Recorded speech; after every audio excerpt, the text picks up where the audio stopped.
return net on Sunday at 2000 hours.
This is the KE6TZG repeater.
The time is 1900 hours.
The node that you called is not responding.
Good evening. This is John KE6TZG. Dave or Tom, are you out there? Good evening, sir. This is Dave. Yes, I am. Yeah, hey, Dave, could you please check Bruce and myself in? I don't know if Bruce is going to be on the radio tonight, but I'm going to listen for a while.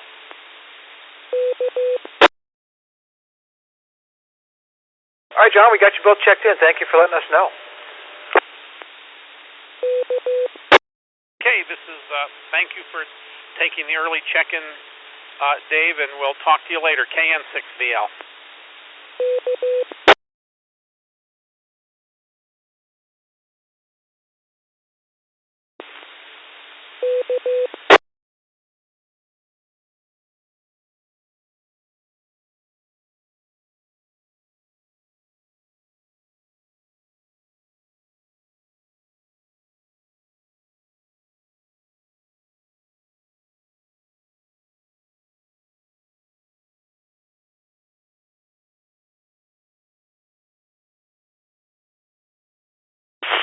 KE6LMP, this is KN6BYH. Enter.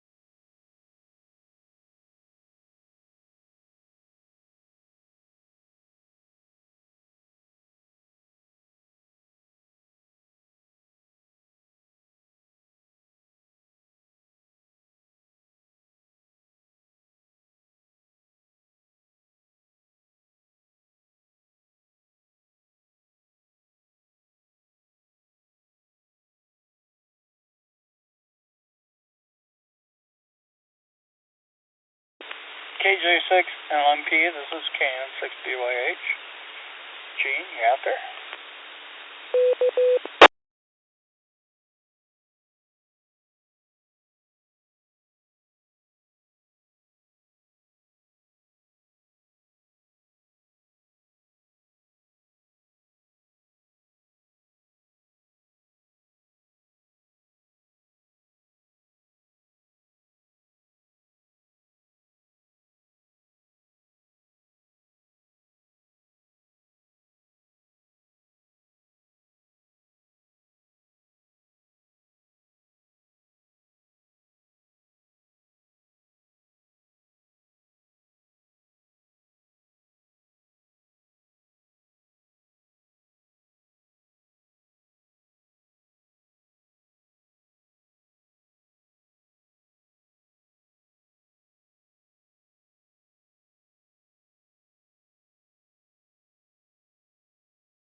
Good evening. This is Kevin, KK6DGL. You are invited to join the Outdoor Adventure USA Net.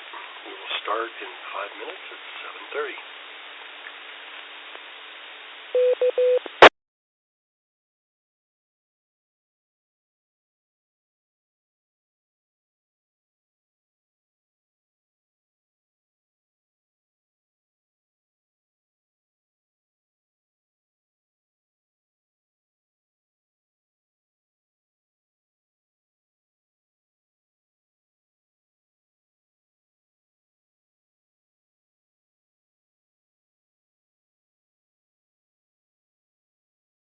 KK6DGL, this is KI6FHA.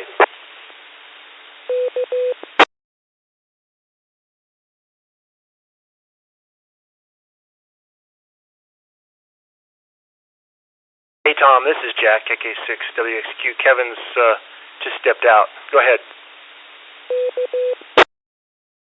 Jack, just wanted to tell him that you came across pretty weak on that announcement. The volume was pretty low. I don't know if it's the equipment or he just wasn't talking into the mic or something. KE6TZG. Tom, is it coming across okay now? That's excellent. Yeah, I was able to read Kevin quite clear here at Keller WD6 USA. Thanks, Tom. This is Jack, KK6WXQ. Good. Well, it wasn't the equipment then. This is Tom, KE6FHA clear.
Repeater net.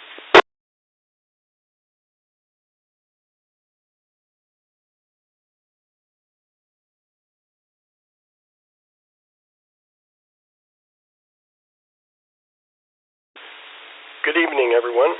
This is Outdoor Adventure USA.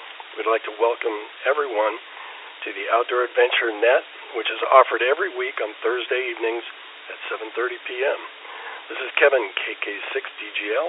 I will be your net control station tonight.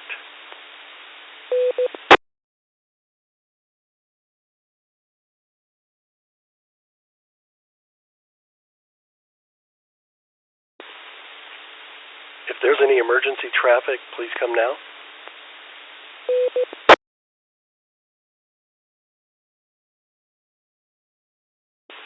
If at any time during the net should an emergency arise, please notify net control. We will stand by and allow those in need to access the repeater.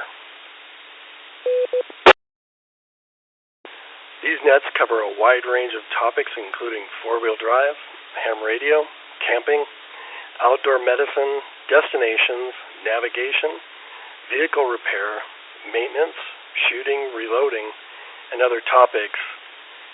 And why it doesn't say food, we'll have to get that changed because we seem to have more and more food nets. If you are interested in viewing a calendar of upcoming net topics, you will find a list at OA USA website, which is oausa.net, outdooradventureusa.net. Also, if you would like to contribute ideas for future nets or are interested in participating as a net control operator, or just want to provide feedback on the nets, send an email by using the Contact Us button on the home page or any of the form pages.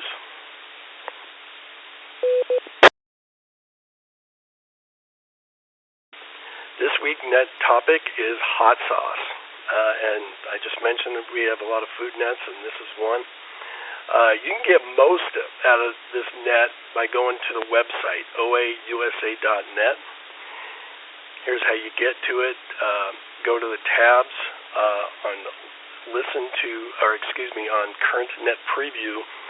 you will find the site, and if you would like to follow on, please do so there. By the way, these nets are held on the website indefinitely, so if you'd like to go back and refer to things we've talked to, they are available. This is KK6DGL.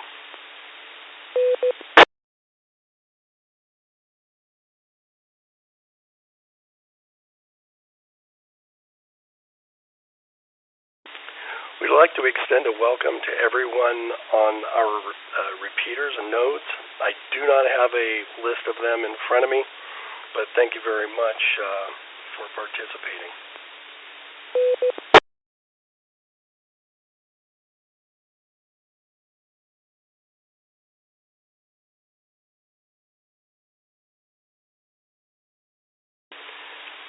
A couple reminders here. You can check in 3 ways on the net. Certainly over the air, which we will do so in a minute, on the net preview page, or you can use the Contact Us button.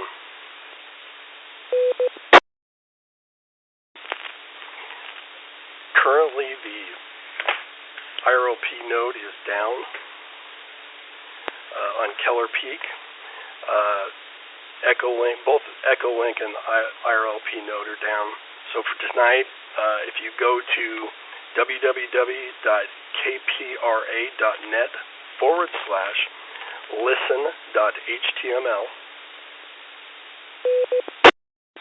you will be able to listen to the net, and that is a listen only. If you have any questions or want to check in, please do so online.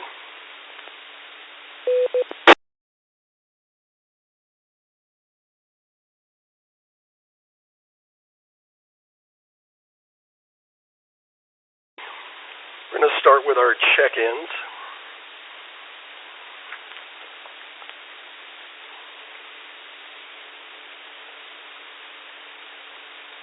I have ATK Brian,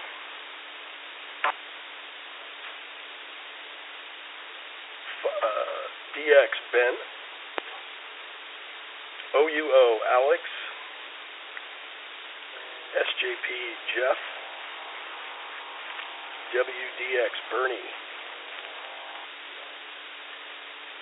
PMN James, USA Jeff.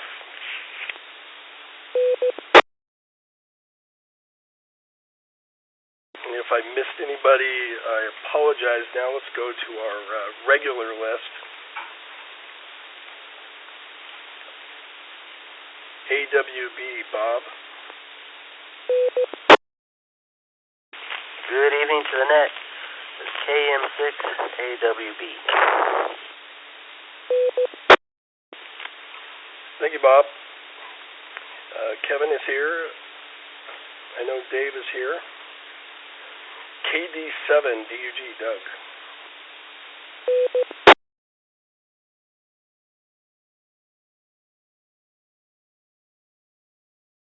ND5DX. Yeah, good evening from Lake Elsinore, ND5DX. Thank you, Ben. KD0EXI.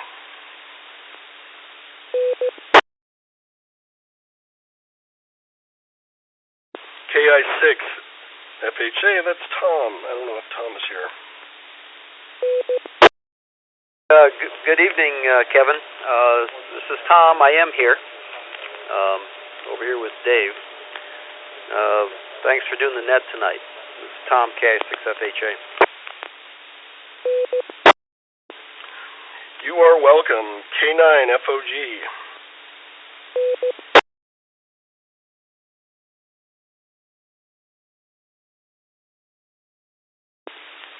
KM6FXI. John is here.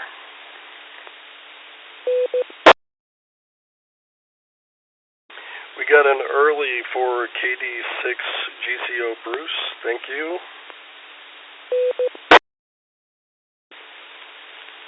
KD0GPE.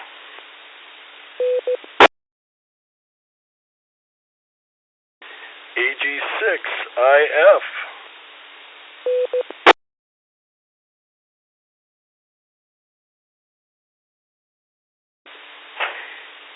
KI6IQA.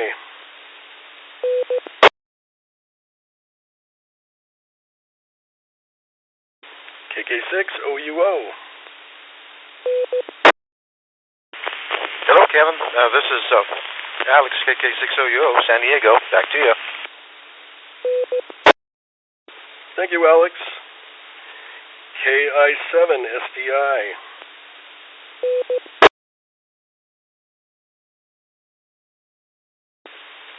WD6 USA.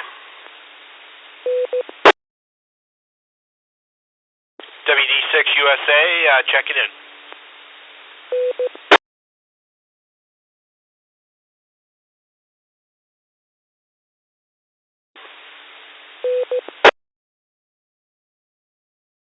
Actually, got you. It's an early. KN6VL, John, we have you checked in as well as an early. Thank you. KA9WDX. Got you, Bernie. KK6WKI.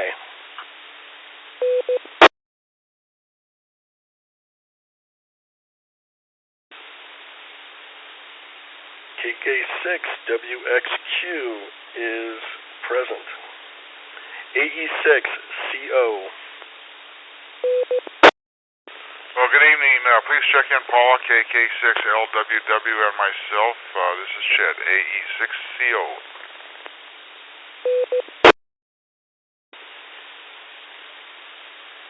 Thank you, Chet.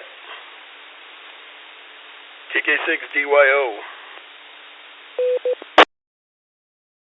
Good evening, Kevin and Jack. This is Paul from Torrance, KK6DYO. Thank you, Paul. K6JMQ.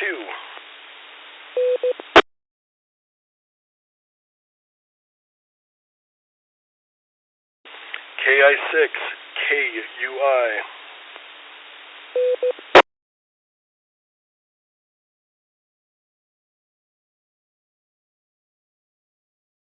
KK6, we got LWW. KM6OJB.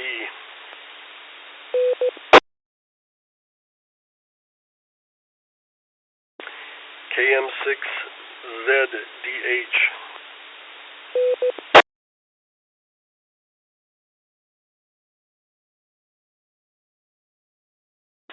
KJ6ZNY.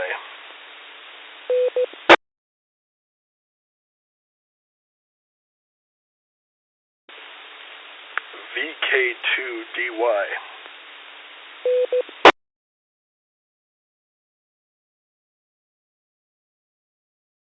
KE6HSY. This is KE6HSY, person from Montana, checking in. Hey, Bruce. KK6ING.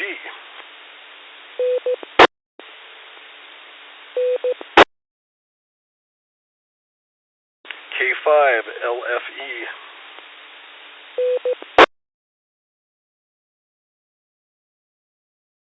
W6LPB.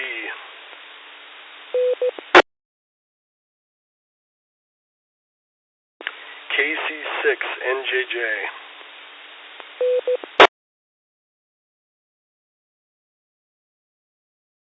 K6QCB.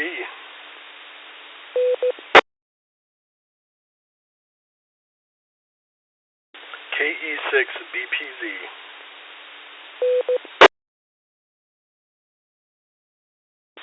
KD6DIQ.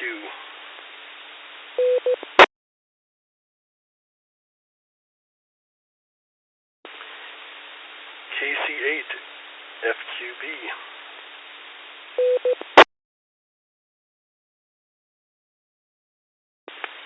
KG6GIA.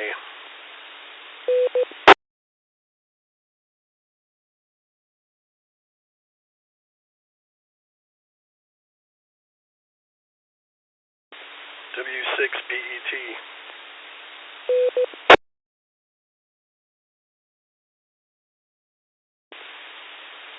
K6PTZ.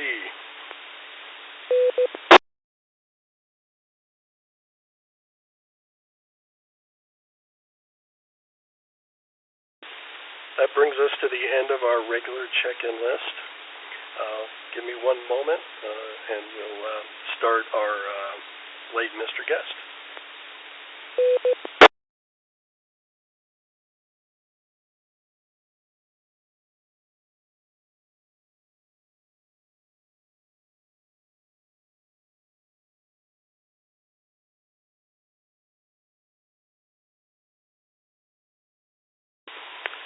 Okay, I'd like to start with late Mr. Guest check-ins. If you give me the last three letters of your call sign, and let's take 3 or 4 at a time, please.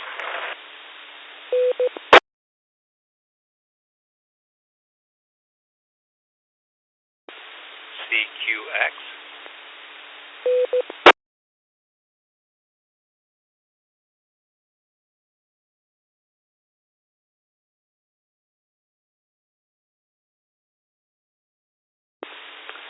CQX, go ahead.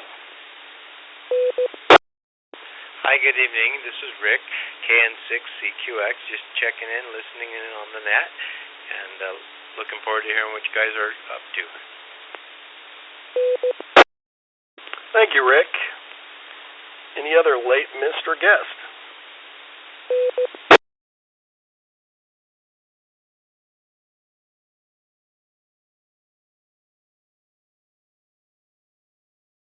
KM6.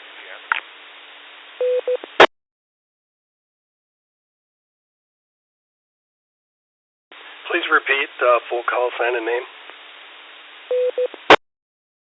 KM6FCN in Arupa Valley.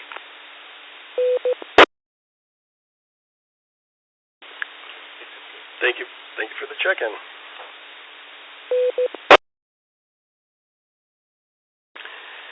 As I mentioned, IRLP is down on Keller, so if you can, and we'll check in a minute, go on our website to check in. We'll make sure we get you counted. Are there any other late Mr. Guest? And if not, we will start the net.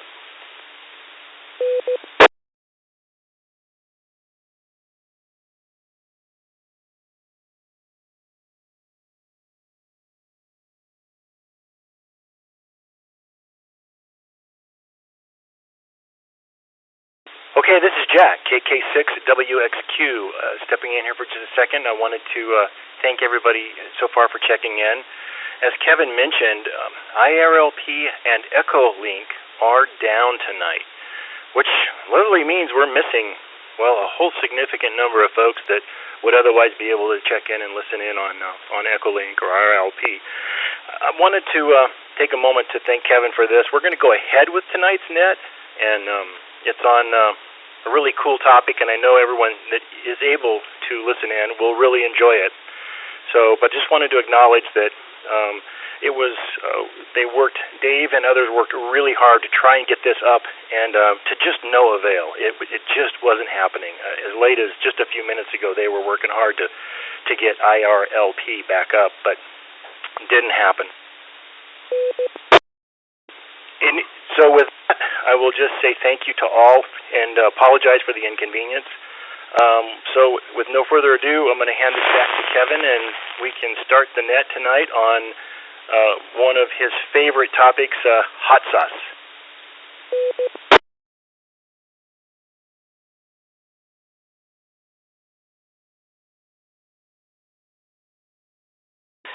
Thank you, Jack.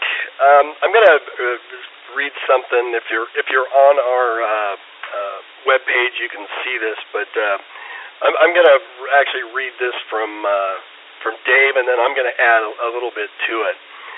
He writes, "It seems that food nets seem to keep popping up. Could it be that we are really focused on good food and drink? Answer is yes. The question for Dave is, why isn't that food included in the net topics in the intro? We need to get that changed. So recently, at our last event, which was Borrego Springs, I did a net or a presentation, and it was on hot sauce.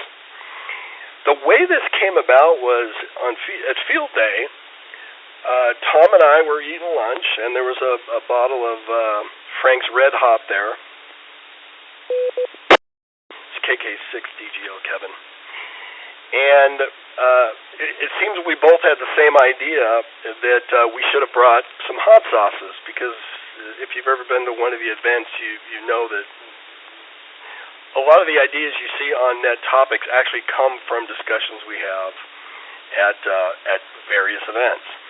And, he posed the question, what about doing a hot sauce tasting? And I said, well, I was thinking about that too. I just didn't have time to get any together. And so he goes, well, we'll have to think about doing that. And so I actually took that to heart, and I spent, together, including shopping today, it's been about 7 months that I've been acquiring, gathering, and using various hot sauces. And a couple months ago, he said, what do you think about doing an actual net topic on hot sauce? And, it was good for the net, but what came out at Borrego Springs is I did a hot sauce tasting. And I wasn't really sure what I was going to do or how I was going to do it, but I knew that I loved hot sauce, and I knew there were a lot of misconceptions about it. And so I did it as a wine tasting format. And in that second post there's me and, I think there are about 25 or so hot sauces there. That has increased now to about, I think I have about 45 or 50. I keep collecting them. I do a little bit of traveling just in the western states, and I'm always shopping around for various ones. But so I did a tasting, and really wasn't sure how it was going to go. Never done anything like that before, and it's kind of funny. There are about 20 people in attendance, and about 12 to 15 active participants, because not everybody likes hot sauce. I think it went pretty well, and what was interesting is a lot of people that think they didn't like hot sauce actually found hot sauces they really liked, and realized that this wasn't about finding the hottest sauce that you can stand. It was about finding really flavorful sauces of varying heats, and how to use them or integrate them into your dishes, or within a meal or on top of a meal, or things like that. And everybody seemed to really like it, and so that's how this net really kind of sprang up. Any questions, comments before I continue? This is Kevin, KK6TZG.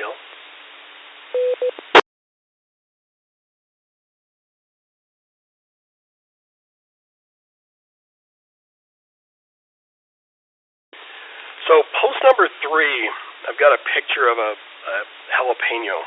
It's actually a cutaway. And if you want to understand the hot sauces, you certainly want to understand the peppers that go into it, the chili peppers. The basic parts of it are, of course, the stem. We've got the flower, which, is coming from the stem, which eventually turns into the fruit. We've got the shoulder, which is the part near the stem. Then you have the placenta. The placenta is directly inside at the base of where the stem is. You've of course got the seeds, which are easy to see.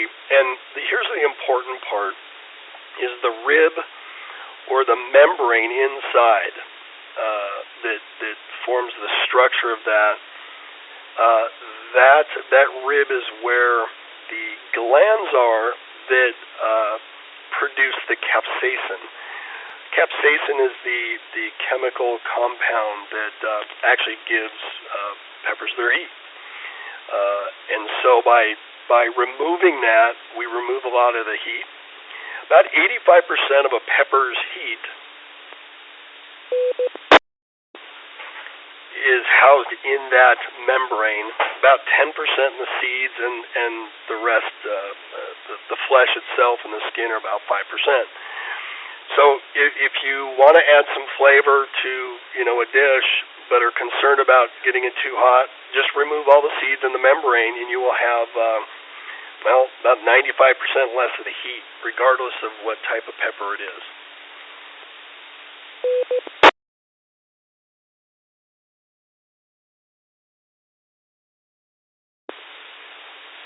Down in, still in post number 3, I've got a big graphic here. This is all about hot sauce, and you'll find this in the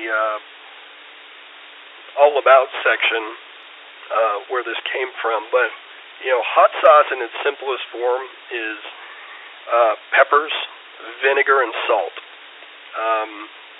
A great example of that is Tabasco.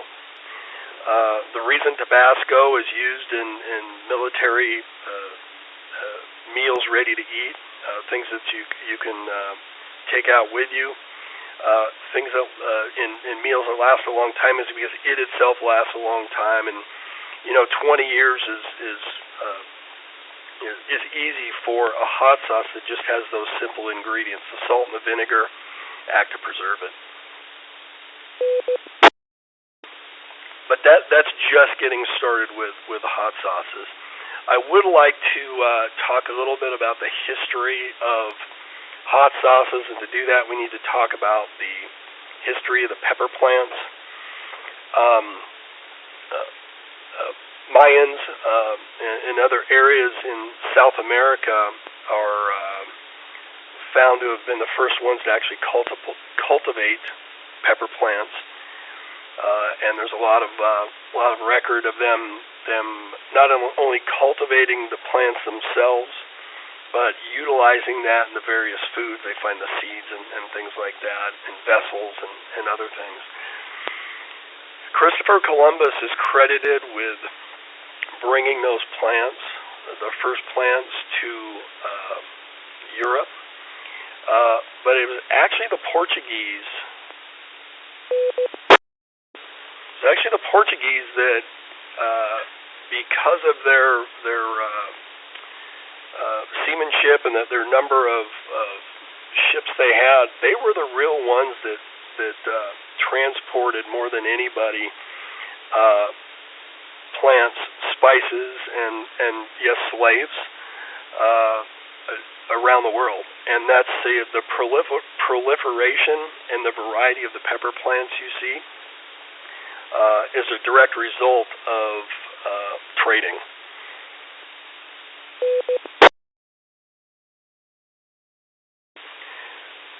First commercial hot sauces were in about 1850 or so, and the most well-known, of course, is Tabasco, but it actually started a little bit before that.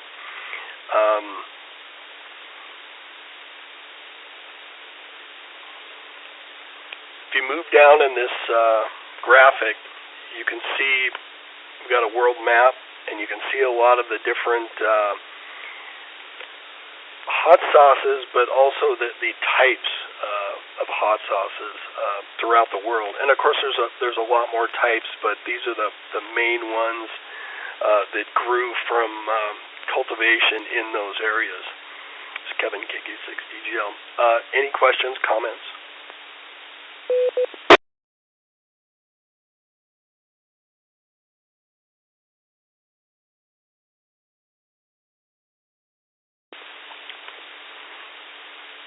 We're going to get into the specific regions in a little bit, but before we talk about that, I want to talk about how heat is measured in a pepper.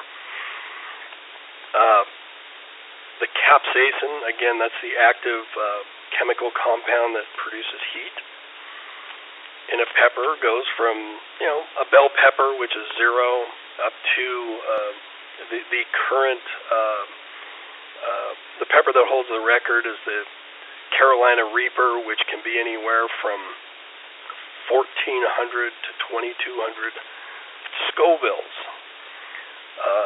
And the question becomes, well, what is a Scoville? The Scoville scale, it shows, is measured as the pungency, spiciness, or heat of chili peppers. And it was created by a pharmacist, Wilbur Scoville, in 1912. And what it's doing is it's measuring the amount of, nowadays it's generally sugar and water, the amount you have to dilute a volume or a drop of capsaicin until you no longer can to taste it or sense it. Obviously, there's a difference in peppers. Even a pepper plant will vary. Peppercini is one to 500, but there's also because it's a subjective test, it's not necessarily very accurate. So an alternative method, and if you've watched police dramas, you've probably heard of high-performance liquid chromatography. This analytically quantifies the capsaicinoids, and in particular capsaicin, as an indicator of their pungency. Interestingly enough, that HPLC amount is converted back to Scoville units because that's what we understand.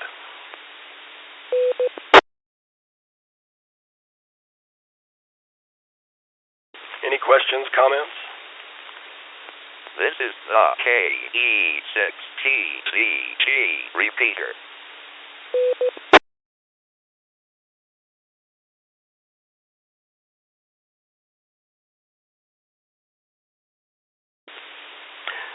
In post number 4, you see I've got a little bit more of a close-up of the various hot sauces that I've got.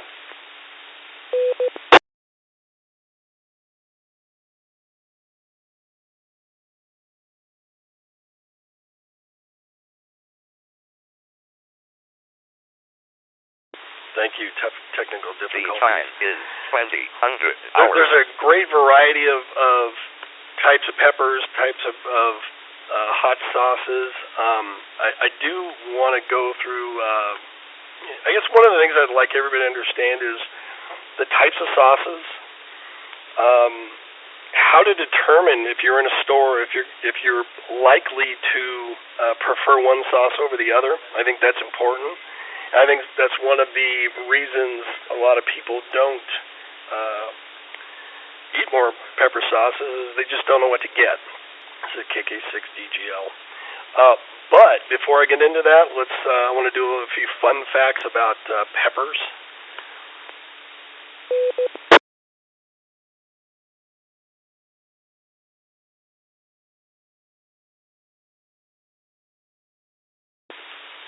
The first one is the burning sensation you feel is an illusion. Your pain receptors are reacting to the capsaicin. You're not actually getting burnt. If you were getting burnt, if you were ever pepper sprayed, you'd probably suffer severe burns, permanent burns, and scarring. So it really is a reaction. I do have about 10 links a little further down, and when you get a chance, I really recommend that you look. I believe it's the last link. It's a YouTube video that explains that. So any of you chemistry buffs will probably appreciate that, and I think everybody else will too, because it really helps you understand what's going on. All peppers are high in vitamin C, A, E, B9, and potassium. They've been used for natural healing for centuries, or I should say millennia.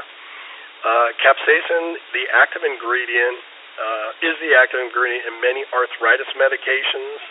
It'll help unblock sinuses and also has antifungal properties. Down at the picture in post 5 where I'm talking about the fun fact shows a Salon Pause patch. And I've used these before, and they actually at least for me, work quite well to alleviate pain. There's also a lot of arthritis creams on the market, and if you look at them, their active ingredient is capsaicin. I will warn you that if you're using one of the patches and you need to take a shower off, if you jump into a hot shower, it will feel much, much hotter because your skin is very sensitive. So just be mindful of that.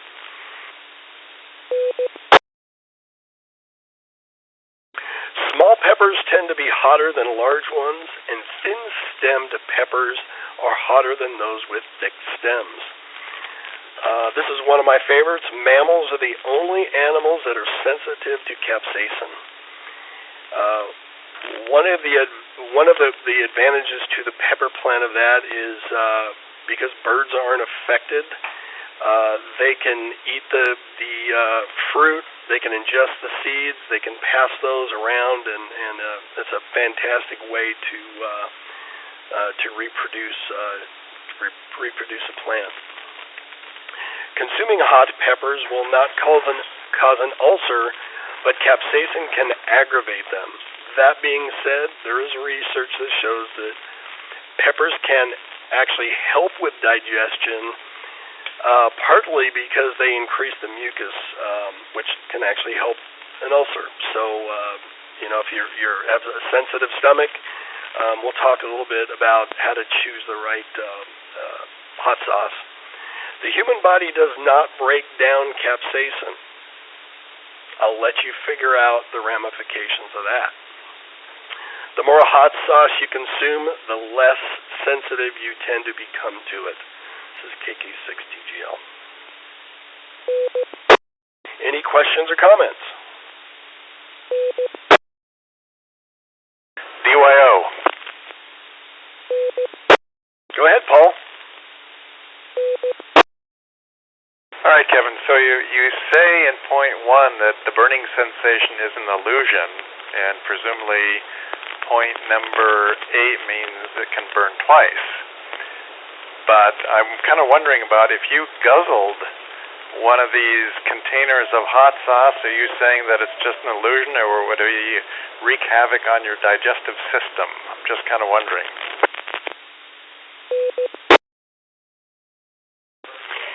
So let's take a look at, and I'm not a doctor, so I don't understand everything that's going on, but let's take a look at pepper spray. And we'll talk a little bit more about the capsaicin, but pepper spray is anywhere from 3,000 to 5,000 Scoville. It's really hot. We're talking about police pepper spray. The kind of pepper spray that most people would carry is around 2. You can get sprayed in the mucosa, in the nose, in the eyes, and it creates an extreme reaction in the body. The senses, you get flush, your nose runs, you're tearing up, but then it goes away, and so there's no permanent damage. If you have a cut, it's going to sting, just like other things like a lemon juice might sting that open wound. I happen to be, while I was prepping for this today, I kept going to the refrigerator and reading bottles, and every time I go in there, I'd open a bottle and pour a little bit on my finger. And I had washed my hands probably a couple times, and I went to wipe my eye, and I had to stop for a minute because I started tearing up. So I think the bigger question is, while it's going to irritate, it's not going to cause permanent damage, but that irritation can actually be very severe to people. If you go and enter a pepper eating contest, or especially are going to try a contest where you're going to have to eat 10 hot wings that are really hot, they'll make you sign a waiver, and they make you sign that for a good reason. If you're eating too much of that really hot capsaicin-laden sauce, you can have a reaction that's so severe that you can get into medical distress. So I hope that it kind of answers the question. It's more of it's not causing permanent damage. It's causing a reaction so severe that your body can't handle it. And when we get into pure capsaicin, it can, and even some of the more concentrated ones, they can actually be toxic, but we're not going to ever eat anything like that. Does that answer your question, Paul? Yep, thank you, Kevin. I understand. KK6TYO. Post number 6 has highly recommended links, and I had so much fun going through all these links. There's some fantastic information. If you happen to be or your ancestors from another country, maybe there's some good links on finding out what they consumed. It really is when you're doing research on this, when you're looking at maybe some to buy or what you like, you really are doing a kind of a search in world history as well.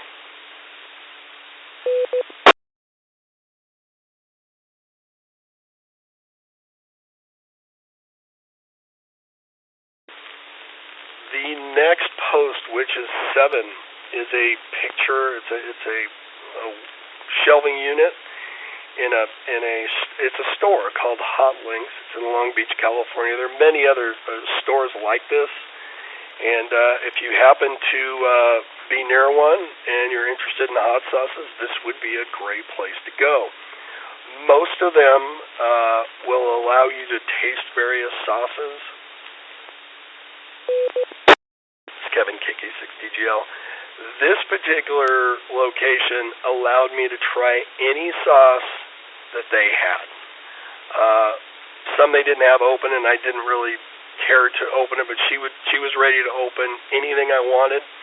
I would recommend that you bring maybe something to eat, some cheese or crackers or dip.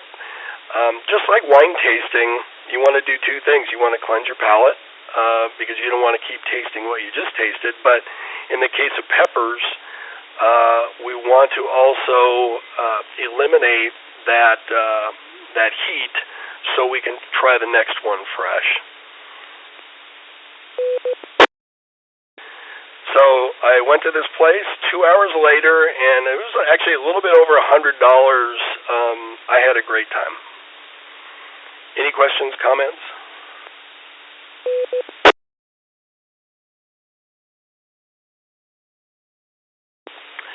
Post number 8 is entitled Stop the Heat.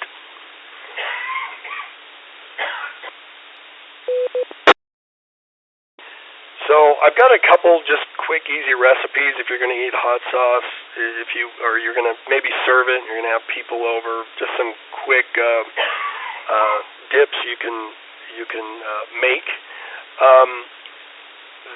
Milk products are the single most effective way to eliminate or stop the burning sensation.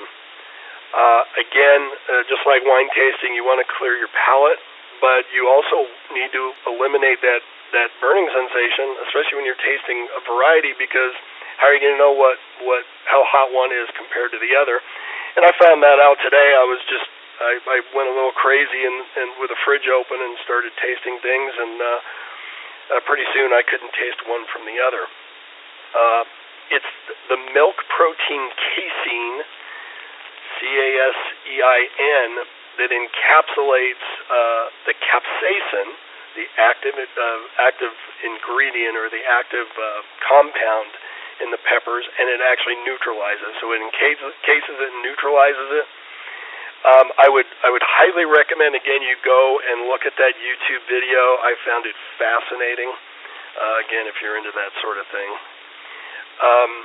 So people say, well, what about water?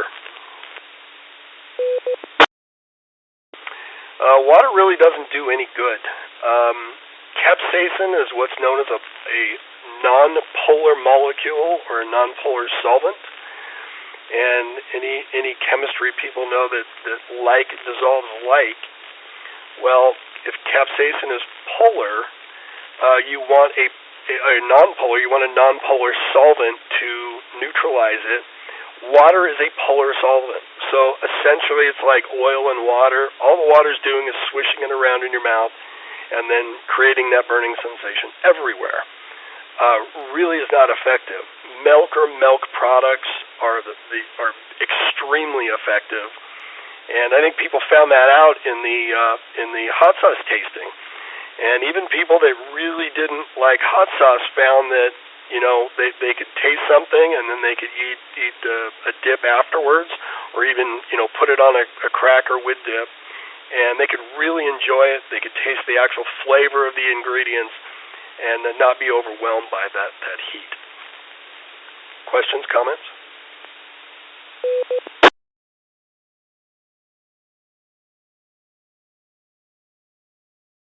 So for those of you that aren't on the net at this or internet at this time, I made a couple really easy dips: cream cheese, sour cream, green onions, bacon, and salt and pepper on one. Cottage cheese is actually one of the most effective because the casein is actually what's binding or creating those clumps in the cheese. Ice cream is good as well, so put some hot sauce on ice cream.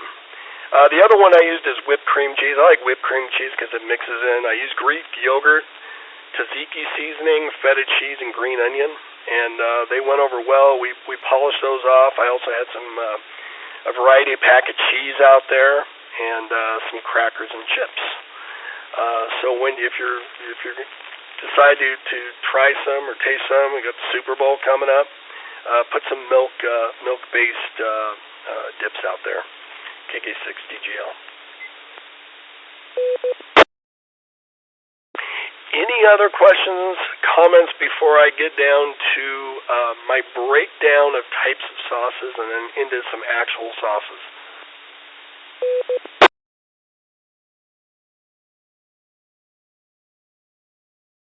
I tend to put hot sauces into two categories: highly vinegar-based and then lower non-vinegar based. An example of a highly vinegar-based hot sauce, as I mentioned before, was Tabasco. It's the most well-known. Tabasco and others like it are vinegar, salt, and peppers, and that's it. The vinegar, they do taste very sour. It's because the vinegar or acetic acid is sour. Acids tend to taste sour. To those, they also can add other ingredients. Flavored vinegars, I like the flavored vinegars, apple cider vinegar and others. They can also use fruits or sugars to help provide some balance. That first group of sauces, the heavily vinegar-based, are the ones that require no refrigeration at all. The ones you see on restaurant tables because they require no refrigeration. I happen to not appreciate the highly vinegar sauces as much as others, so I tend to look for sauces that have vinegar, lower on the ingredients list. Just as any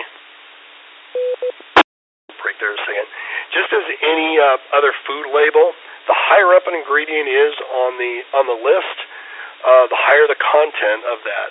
So if you really don't care for the sourness of a lot of hot sauces, look for something that doesn't have any vinegar, or that vinegar is lower down on the list, or that vinegar is balanced out with a fruit in it. Apple cider, pear vinegar, you'll see in some, and others. The lower non-vinegar sauces, one that I have on my go-to list, I tend to eat it like a lot of people eat ketchup on everything, is pico pica. Uses no vinegar at all. It has other ingredients in it. A lot of these do have preservatives in it. If you have any dietary restrictions or you're sensitive to certain preservatives, read the label. I tend to like these type of sauces, although there are some fantastic vinegar-based sauces, and I'll cover some of those in my favorites section. Questions or comments? BYO. Go ahead, Paul. Yeah, this is Paul, KK6TZG. So a vinegar, a base hot sauce, obviously vinegar makes up the bulk of the fluid. For the non-vinegar hot sauces, what makes up the bulk of the fluid there? Is that like a water or what? Just wondering. Well, there is water, but the water may not be listed as an ingredient. Some are. Some. I just picked up one today that I really liked. I actually added it to the list, and it's very liquid, and it actually lists water. But a lot of others use things like carrots as a base. Well, carrots do have quite a bit of water in them. They'll use bell peppers, so they're using other ingredients that do have water in it, and some are thicker than others. And again, it could be apple cider vinegar that tends to be a little bit sweeter than a distilled vinegar, and you see both of those sometimes in some of the sauces. So, but again, those you tend to need refrigeration. And I opened up one today that I bought, and it said, refrigerate. You can't leave it out for more than 2 weeks. Well, 2 weeks is a long time, and chances are it's going to get back in the fridge anyway. But you wouldn't want to leave it in your off-road vehicle for months and months at a time. Throw it in the fridge or the ice box.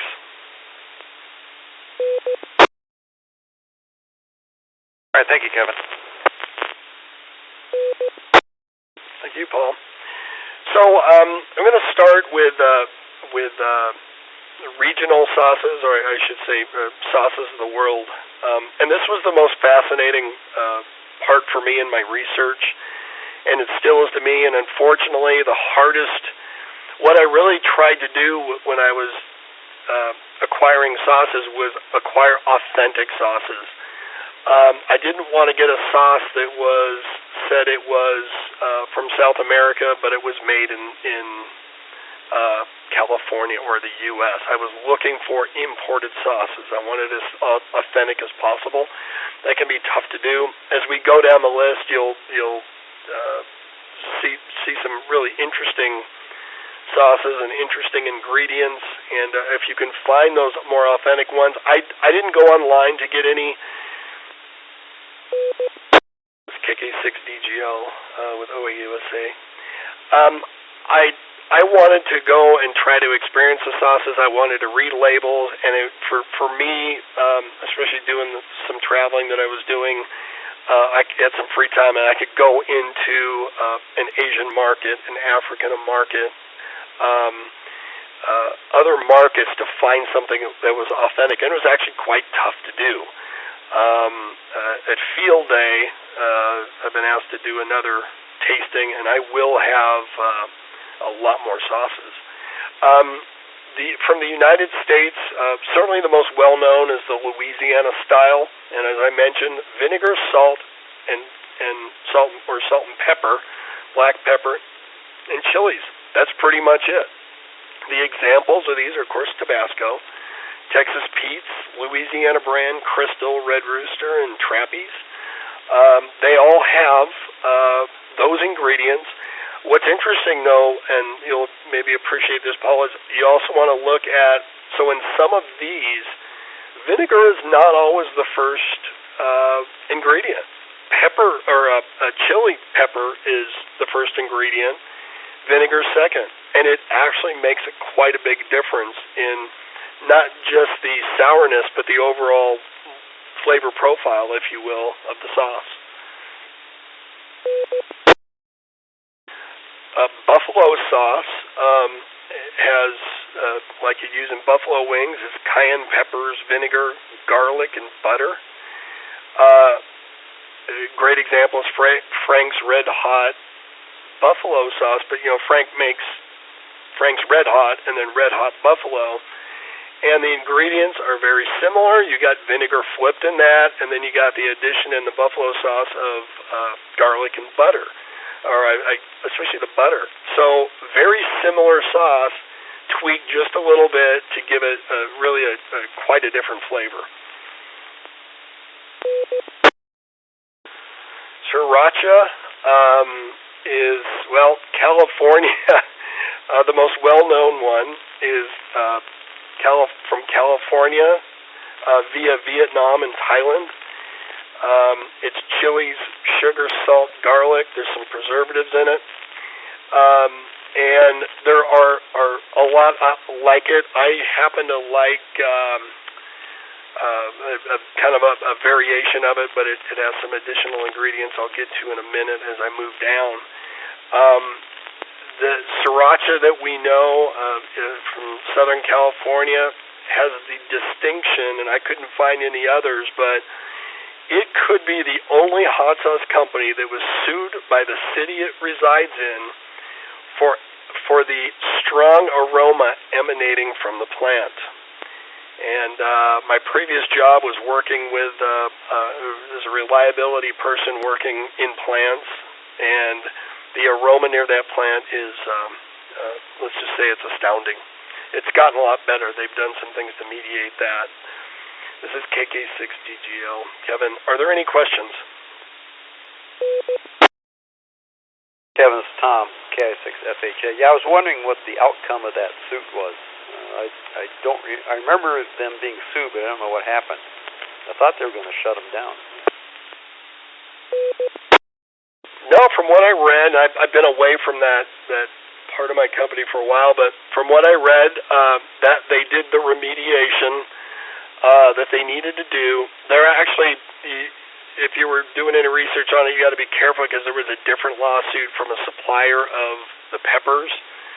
Oddly enough, that they decided not to use this supplier. The supplier sued them and won the lawsuit.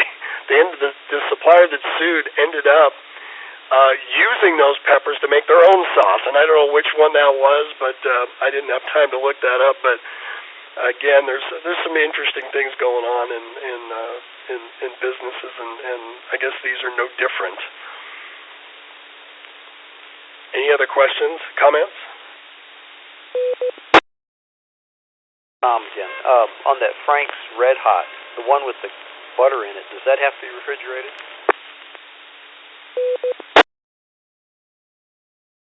You know, I want to say yes, but honestly, I don't remember. There may be enough vinegar in it. If vinegar is 1 or 2 in the sauces, it's usually okay. Don't know about the butter. I don't have the date on that, but I can find out. Comment. Name and call sign, and go ahead with your comment. This is Joe, KM60JB. Wasn't the sriracha, weren't they supposed to be moving to Texas with this lawsuit they were involved with? You know, I did hear a few things, but I have not followed it, and this has been a little bit. They could very well have moved to Texas, and I don't know that, but you know, California, it's so difficult to do a lot of things, and it wouldn't surprise me if they did. They'd have to find another supplier, but I think they had to do that anyway because that supplier started making their own hot sauce.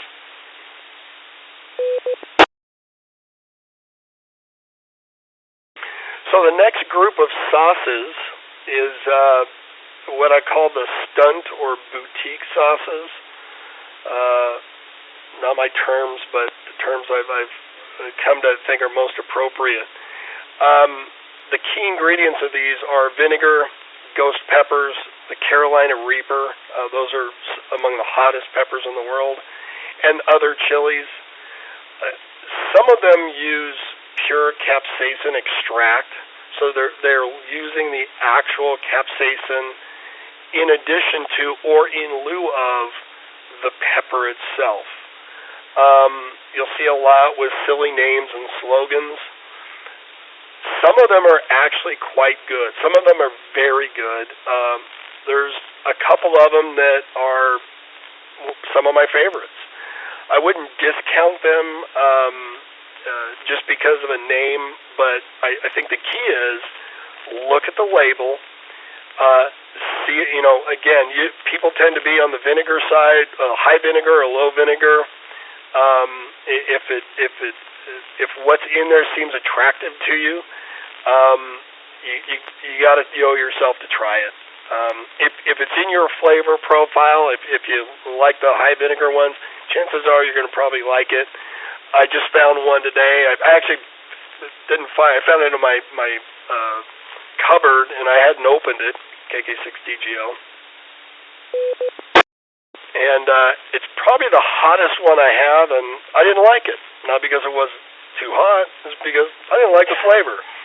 So I don't know if I brought that one with me, but yeah. So a lot of these are kind of Me Too products. We're hotter than this. We use the hottest pepper.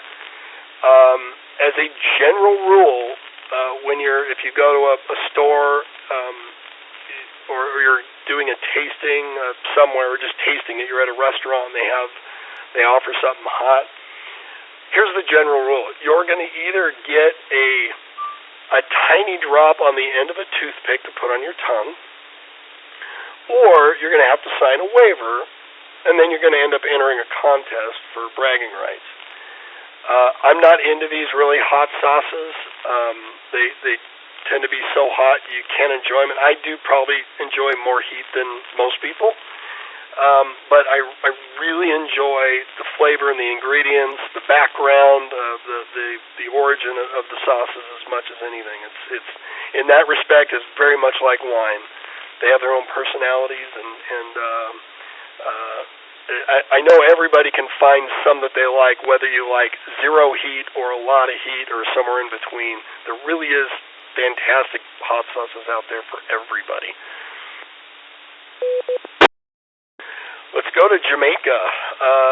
Jamaica hot sauces tend to use the Scotch bonnet. Scotch bonnet's related to the habanero. I find they have a very similar taste, and if you taste a hot sauce that has habanero, you'll never forget that flavor. It's got a very unique flavor that other peppers don't.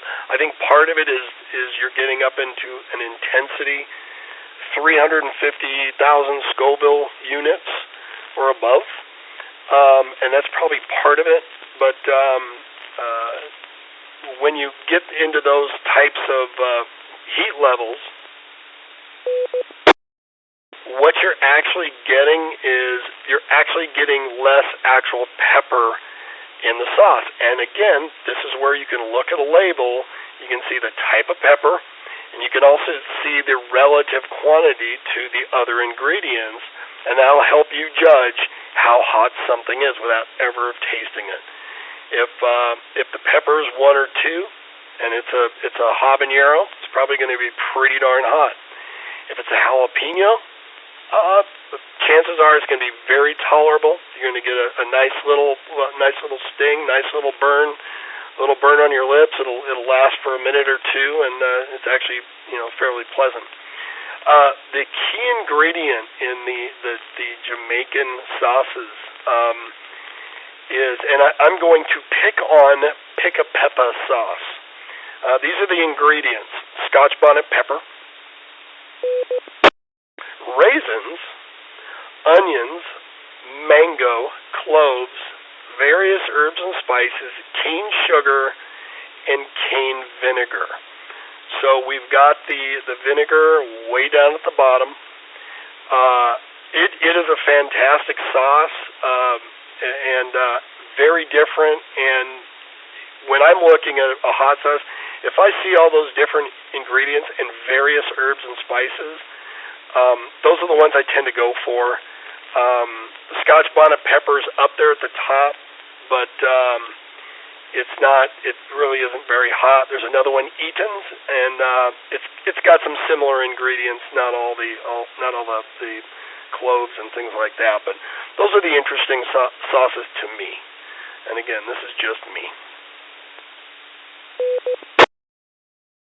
It's KK6DGL. We're going to go to Belize and Belizean habanero sauce. Again, we're going to see some different ingredients there. Habaneros, carrots, lime juice, and onions. So there is no vinegar in this one. This is Mary Sharp's, which is a very well-known sauce, and no vinegar in it. It's got lime juice to give some acid, but that also gives some flavor. Still has a very distinctive habanero taste to it, but a very usable, very tasteable sauce. Again, don't let the habanero necessarily trick you or fool you, because again, even this one that's got it up high on the list is not that hot.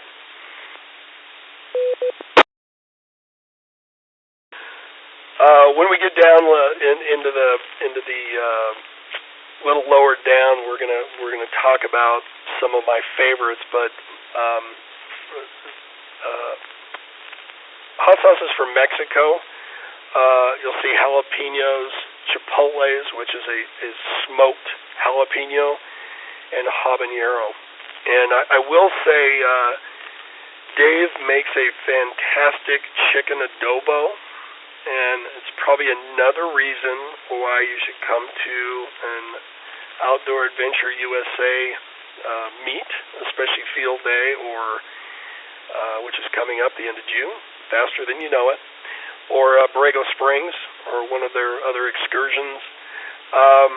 That chicken adobo is made with chipotle chilies, and it's fantastic. It's got that really great smoky flavor. Some of the other key ingredients, and again, it could be from mild to very hot peppers. It could be white or apple cider vinegar. You'll generally see some salt. Could see citric acid. So there's another a different acid in there, and then various spices, a variety of spices. One of my favorites is Cholula, and I actually happen to really love the chipotle version. And Tabasco, which I'm not as big a fan of, has a really good chipotle version, as do a lot of others. There's I think it's Guacamaya, El Yucateca, and then Mexico Lindo are all sauces from Mexico, imported here. By the way, a lot of these you can find in your grocery stores. This is Kevin, KK6TZG. Are there any questions or comments? HA. Go ahead, Tom. The chicken adobo chipotle sauce that you're talking about, Dave puts in his. I used Jack's recipe New Year's Eve to make the whatever it is, tri-tip in the Dutch oven, and his recipe calls for a can of that, and it was outstanding. You know, normally it takes me 2-3 tries to come up, perfect it. First try, right out of the box, first time. Well, of course, it didn't come in a box, but Jack, that was outstanding, and Dave, it was a good suggestion about those peppers that you gave to Jack, who passed it on to me. Tom, KI6FHA.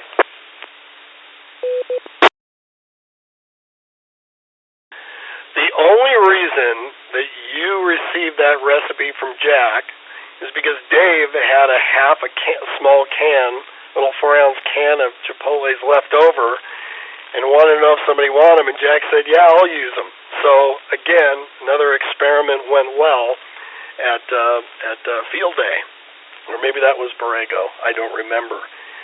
Yeah, they're fantastic, and you can make some great dishes with the addition of a little heat, and a little bit of heat, and a whole lot of flavor. Any other questions or comments? Other comment. We had a potluck that night, and after all the tri-tip was gone, there were people that were still dipping stuff into the juice that was left in the pot. That's what you want to shoot for. Lick the plate.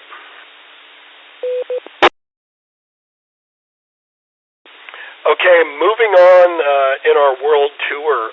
The next stop is going to be Haiti, and Timalice is the sauce. The ingredients are green and red peppers, onion, garlic, shallots, tomato, and then vinegar. So again, we're seeing a little bit different. We're seeing some onion in there. Tomato, that's the first time we've had that. There's an interesting some interesting folklore about the origins of the Timalice sauce, and I will let everybody look that up. Again, it's folklore, but it's a very interesting little story. Our next stop is going to be in Bolivia. I'm gonna butcher this. Yahawa LLAJWA is the sauce. This is really a very localized sauce. I don't know that I would find it anywhere besides going there, but you could probably find a recipe for it. It uses ricotta peppers, which are a very small, thick, fleshed pepper. Tomatoes, onion, lime, and cilantro. And there's another, we haven't seen cilantro before. We'll see it more, but there's another ingredient that you haven't seen before. So look at those labels and see what's familiar to you, or see what might be interesting, and you might really be surprised. This actual sauce is between a hot sauce and a salsa. Regional. This is one that's it tends to be found in my research on everybody's table in places like Bolivia.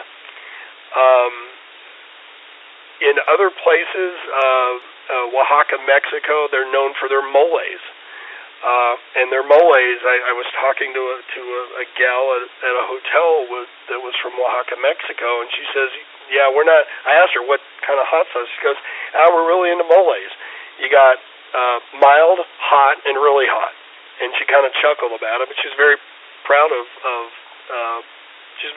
that. Moving on to Chile, the country, not the chili. We have a Pebre, P-E-B-R-E, I guess it is. And the key ingredients are, this is an interesting one. First ingredient, coriander. Green, red, or ají, yellow chilies. Tomatoes, garlic, onions. There's cilantro again. This is another example of regional sauce. This one tends to be more like a pico de gallo, but it's quite spicy. Going across the pond to Hungary, we've got Hungarian crushed hot paprika.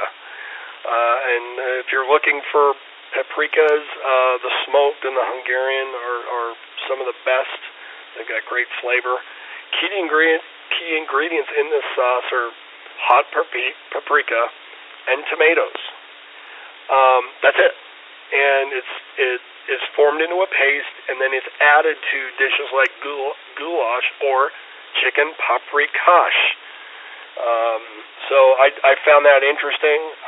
I haven't tried that sauce itself. I know I've had it in things I've ate, but now I need to do that. Any questions, comments? This is Kevin, KK6DGL with OAUSA.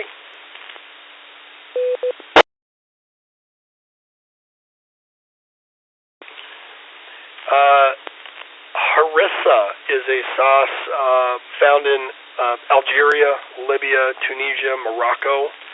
Its key ingredients are red peppers, olive oil. I don't think we've seen olive oil before. garlic, cumin, have not seen cumin before, and coriander. Some of those, the cumin, coriander, pretty popular in that part of the world. It's Northern Africa's version of ketchup. It's used as basis for many dishes. Tasted it, very, very good. But again, there's a lot of variations of this sauce or any sauce that you can find. Piri piri sauce is from Southern Africa, but it's found other places as well. It uses the piri piri or bird's eye chili. It also contains citrus peel, haven't seen that before, paprika, bay leaves, another new one, tarragon, another new one, oregano new, and lemon juice. One of the most known is Nando's, and there's also I guess it's pronounced Quintas, which is actually Portuguese. It's from Portugal. I have some of that, and it's quite good. They tend to be they taste a little more on the vinegary side. Oh, there's no vinegar in it. Go figure. The next one from Ethiopia, Awaze, A-W-A-Z-E.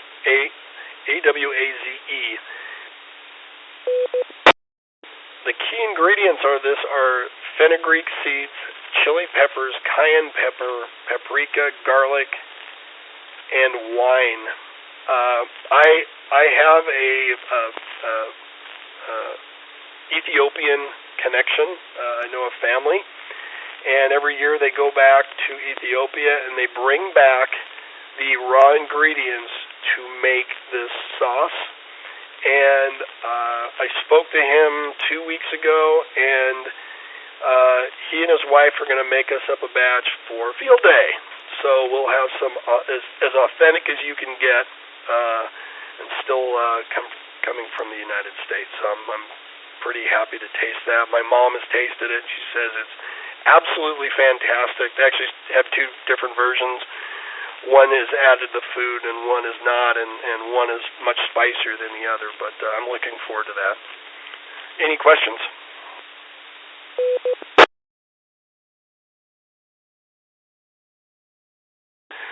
Sliding over to Ghana, Shito is the hot sauce, and dried fish is the first ingredient. That's a new one for us. Cayenne, ginger is new, oil, onions, and tomatoes. We'll see some others with the dried fish, and I have not tried this. It's said to be less sour due to the fish. I would agree with that. I've tasted some others from the Far East that have fish and some other things in it we'll get into in just a second. But they do have a unique flavor, and if you're eating any type of an Asian dish, I would tend to go for something like this type that has those ingredients. I'm not even sure if I can pronounce the next one from China. Dubanjiang. Its key ingredients are fermented broad beans, rice, chilies, and salt. And the darker it is, the more mature and spicy it tends to be. My daughter wasn't just in China, and she's not a big hot sauce fan, but she did try some things there that had a hot sauce on it, and she actually said they were quite good and weren't overly spicy.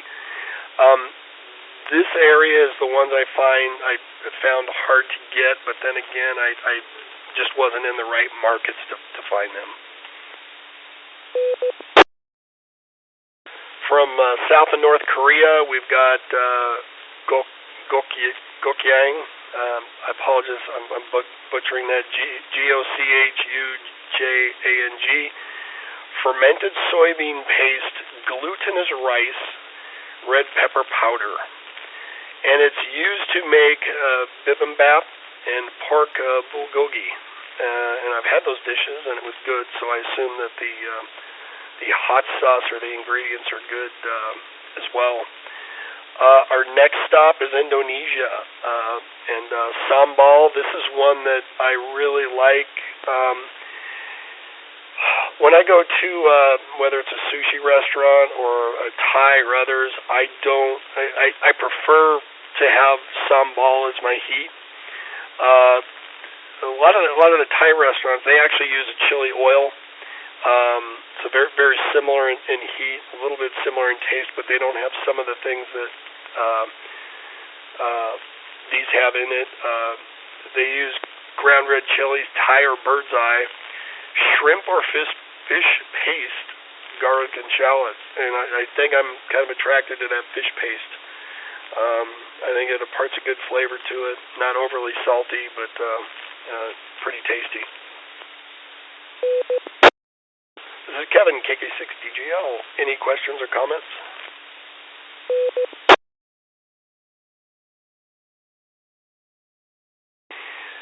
In Sri Lanka, they've got coconut sambal. It uses the key ingredients are coconut, red onion, red chilies, lime, cured fish. Tends to be more of a relish, and it tends to be hot and very spicy. From my research, the Sri Lankans like it more spicy than just about everywhere. How about something from Russia? Krinovina sauce. They don't have a good growing season there, so traditional peppers are pretty much out. So the key ingredients on this are horseradish, tomatoes, and garlic. Like I said, not much else grows in Siberia, so they've found lemons and made hot sauce. India, masala chili sauce, uses sugar, cumin, and chilies. A couple brands are Maggi and Swad. The last one I've got here, and this isn't all-inclusive, but is from Australia, Bunster's brand, and it uses some other interesting things. So orange juice, scorpion capsicums, that's their name for peppers, and goji berries, and the particular name of this sauce I can't even say on the air, but I haven't had it. May try it just because of the orange juice and the goji berries. But Australia's fairly new to hot sauces, even they're fairly close to the South Pacific and the Far East, where they do eat a lot of hot sauces and have fairly spicy food, but it's still fairly new to them. I would like to say that there are so many different types of sauces, and I've just scratched the surface on these. A lot of different brands, a lot of different types. If this is something you're interested in, it's a lot of fun to do the research on it. Whether you do your shopping online or you like to go into shops, if you have one of the hot sauce shops in your area, I'd highly recommend you drop in, bring some kind of a either cheese or something to munch on, and maybe something with milk if you want to try. A lot of them are something hotter, and I think you'll really enjoy it. Let's move on, unless there's any questions or comments. Come now. DTK.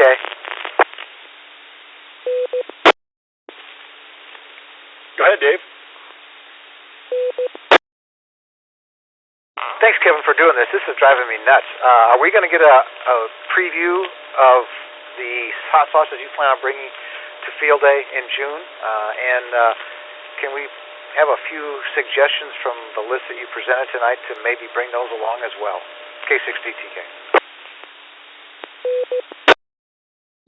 So, you're way ahead of me, Dave. The next Post 11 is entitled Some of My Favorites. And some you probably know, some you probably don't.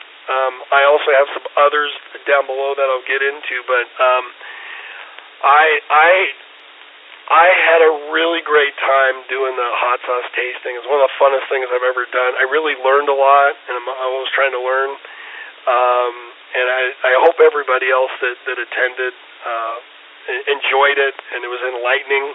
I think it was, but I don't know. Maybe you were talking to him, but I will be doing. I would be happy to do a full hot sauce tasting. I know we're gonna have just a fully packed 3 to 4 days, whatever we can afford on field day. And I know Jack and John are looking forward to it too. I just thought I'd throw that in.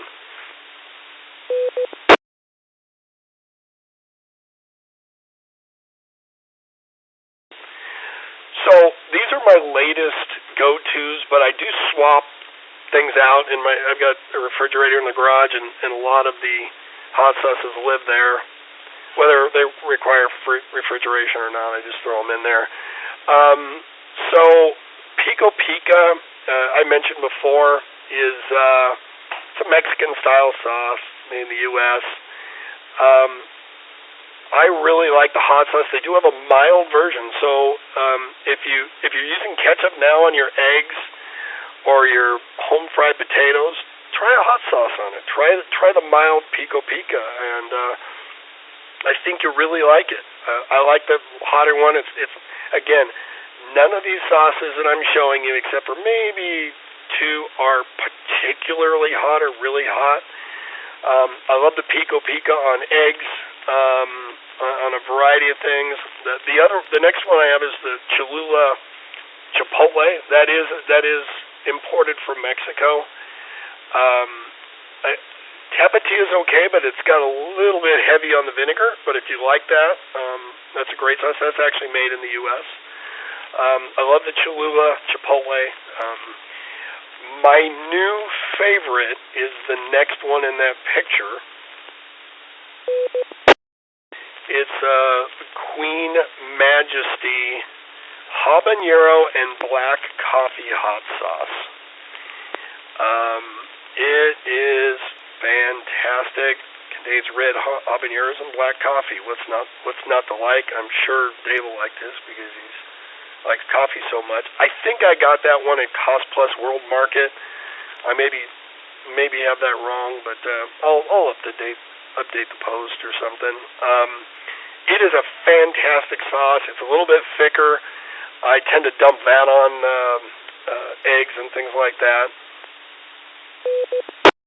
But it is a really good sauce, and anytime I see something unique on the label, or especially in the ingredients, I'm on it, and I was very surprised and very pleased with this sauce. Sambal is one of my go-to. It's more of a chili paste. It's not unlike or in the family of sriracha, but it has a lot of different ingredients in it. I really like it. Again, it's a little thicker. Ghost Scream chili jam. This is one of those what I call boutique sauce. This is what you want to, open up a little block of cream cheese and dump it on the top and have fun. This one's fairly hot. I am absolutely addicted to this sauce. And I just absolutely love this stuff. It's really sweet, quite spicy, and I could eat, half a container of this in just no time. I tend to like Frito scoops anytime I'm doing anything with cheese dips because it holds up, and they hold a lot of sauce on it, and they're curved and you can get around the nooks and crannies of that jar. So just my 2 cents. I give you that for free.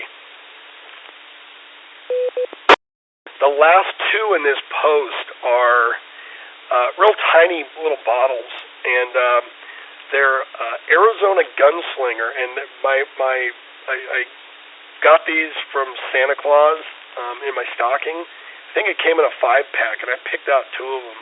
I tried them all, and they're all pretty good, but I picked out the habanero mango pepper sauce and the chipotle habanero pepper sauce.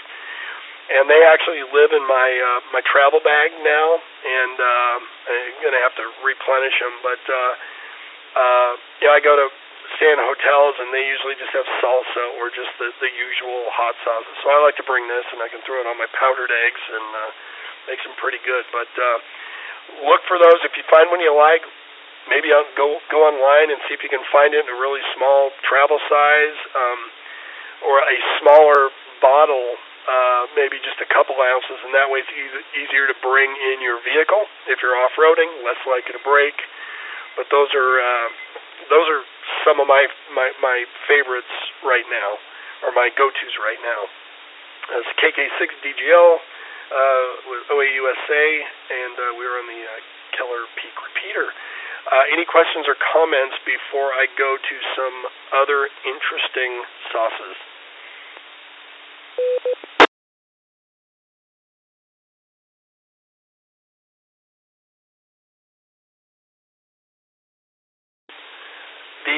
The next 5 sauces I'm going to talk about, this is post number 12. I put additional sauces worthy of consideration. I really like each one of these. A couple of these are I just think they're fantastic. I think they're really interesting. I guess people say that about wine, and I really like wine. I'm not a wine connoisseur. I know what I like, but when you start seeing the ingredients and things, and that's the nice thing is all the ingredients are right there for you to see. You can gauge that heat level by the type of pepper and where it falls on the ingredients hierarchy. But these are some really great sauces, and these were some that really surprised people and made them start thinking in our hot sauce tasting about, gee, what else could I do with hot sauce? The first one is called Pepplish Provisions, Pepplish, peach, agave, and garlic. It is amazing. It's sweet. It's fruity. It is awesome. And if you were to make a fruit salad and you wanted to do something a little bit different, especially if it had maybe some tropical fruits in it, boy, I would put a little bit of that in it or add that to your own bowl. And it is really, really good. Again, doing travel, and I bring some of those little fruit cups with me. I'll dump out the liquid, and I can add a little bit of that to it, and it is really, really good. Also be great on chicken or fish, or in some of these others on if you're going to make like shrimp scampi or shrimp cocktail, and you want a little dipping sauce. Instead of your typical, dipping sauce, the chili stuff with it's got the horseradish, how about an actual hot sauce? Give that a try. Some of these I would think would actually even make a good either marinade or sautéing sauce with some oil. That's a fantastic one. Mikey V's Peach Habanero Delight. Again, very much like the Pepplish for Provisions. Very tasty, very definite peach flavor. Again, some of the things you'd use that for, just like the others, it could be some type of salad. Another thing this would be good for is if you were going to make a coleslaw, especially us off-roaders, you can make a great coleslaw that doesn't have any mayo in it, so you don't have to worry about it spoiling. You can use vinegar-based, like a sauce for it or a mix for it, or you could use partially some of one of these sauces, and it would be fantastic as a side if you're going to make a sandwich as an alternative to lettuce on a sandwich. It would be just fantastic on the trail, and it's easy to keep. The next one, KK6DGL, is Ghost Scream. It's quite hot. It's not overpowering. Heavy on the vinegar, not sweet like the jelly. It's great on pizza. Matter of fact, I need to get a piece of pizza that has some of that on it. It is a really great hotter sauce, vinegar-based. Again, it's one of those what I call boutique sauces, but it's actually quite good. And again, that's the fun thing about these is you really discover some things you really like. And by the way, none of these sauces cost more than $12. Most of them are more in the $6 to $8 range, so they're not going to break you. The last one is Pica Peppa. I mentioned that from Jamaica. And again, it contains raisins and a host of other herbs and spices, and including cloves, tomato. Who doesn't want to try? You got to try something like that just because of what it's got on it, or I should say in it. Any questions, comments?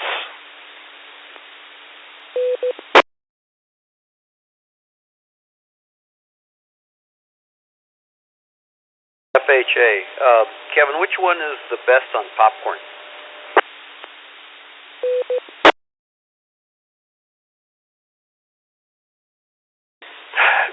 We had this discussion before. I think the problem is equally distributing it. It's easy to put anything on there. I tell you what, I would have to go with one of the thinner sauces. The reason being, it's going to be easier to distribute it. I mean, if you want to keep out the riffraff out of your popcorn, go with one of the hotter ones. But hang on. So I've got one. It's NHO, no Hawaiian hot sauce. That one was one of the thinner ones. That's one I just picked up, and that one might be pretty good. Hey, Kevin, it's Dave. Is there any way you could put that in a spray bottle to distribute it a little bit more evenly without having to worry about it glopping up?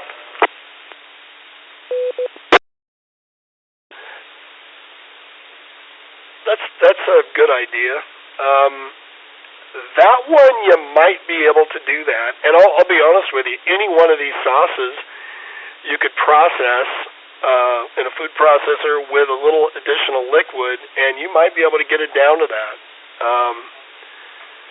You gave me another task, didn't you?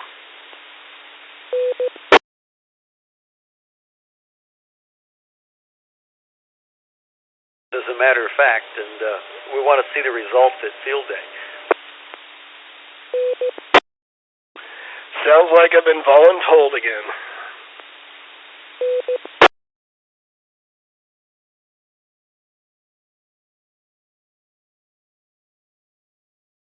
So right now I'm going to jump down, since I already mentioned it, I'm going to jump down to the very bottom, post number 17. And these three sauces I purchased today at Smart and Final. I must have over 50 hot sauces now. Some I love, some I like, some I tolerate. Let's see, what's the first one here? Oh yeah, this one made it heavily onto my pizza tonight. It's Kumana avocado hot sauce. I love avocados, and you give me anything, pretty much anything with avocados. No avocado ice cream, but anything with avocados on it or in it, and I'm probably going to like it. This one, there are other avocado. They almost seem like dressings. This really does seem more like a hot sauce. It's fairly thick. It's got onion, mango, bell pepper puree, avocado puree, vinegar, cilantro, parsley, salt, habanero, and jalapenos. Again, I'm attracted to when you see those other different ingredients. I'm all over those hot sauces. I'll tell you what, I love this sauce, and I on my sandwich at lunch, I had about an eighth of a cup on a plate, and I used it all up, and I probably used another eighth of a cup on my pizza tonight. I really like it, and I know I've got a problem, but it was good. The other one of the others, I mentioned the Hawaiian hot sauce. Let's talk about this one. It's NOH, no Hawaiian hot sauce from Honolulu. It's Kevin, KK6DGL. Key ingredients: water, vinegar, blended miso, soybeans, red pepper, sea salt, sugar, soy sauce, onion, garlic, and black pepper. When I first tried it, I wasn't sure about it. I really didn't know what to make of it. I tried some more, and I'm still like, it wasn't particularly hot, very low on the heat scale. I'm trying to figure out what I would do with this stuff. And then I remember one of my favorite dishes in Hawaii, and you can get it at Hawaiian barbecues, L&L, and places like that, is chicken katsu. It is not unlike a chicken katsu sauce, but it's got some heat to it. And then all of a sudden, as soon as I figured that out, it is a really great sauce now. From a sauce that I really didn't know what to do with and couldn't really figure it out, it's going to be, I'm going to find a place for it, because now I like it. So sometimes it just goes like that, and good for me. The last sauce I want to talk about here, that these will go into my rotation, is, and again, this is one of those, when I see a different or strange ingredient, I'm all over it, Stone Tangerine Express IPA. So it's got Stone Brewing Company IPA, India Pale Ale, in it. Looks like it comes out of Carlsbad, which is where Stone is from. Key ingredients: beer, of course, tangerine juice, apple cider vinegar. So again, here's where they've kind of altered that regular. A lot of them are just using basic vinegar. The apple ciders are some pear vinegars and others. It really gives it a different flavor, and it really lessens that the sourness. Habaneros, pineapple juice, honey, crushed red pepper, ginger, and coriander. I didn't find this to be overly sweet, but it was definitely on the sweet side. And again, this falls into another one of those that there's a lot of different things you could use this on. I really, really like this sauce, and again, I just tried it for the first time today. Again, great flavor, chicken, seafood as a dip on like shrimp scampi or in shrimp scampi or a cocktail shrimp. This is one that, you know, if you were to get a few of these different sauces, put them in small bowls as a dipping sauce when you've got a platter of something out. I think people really appreciate it, and I think it really surprised people with it.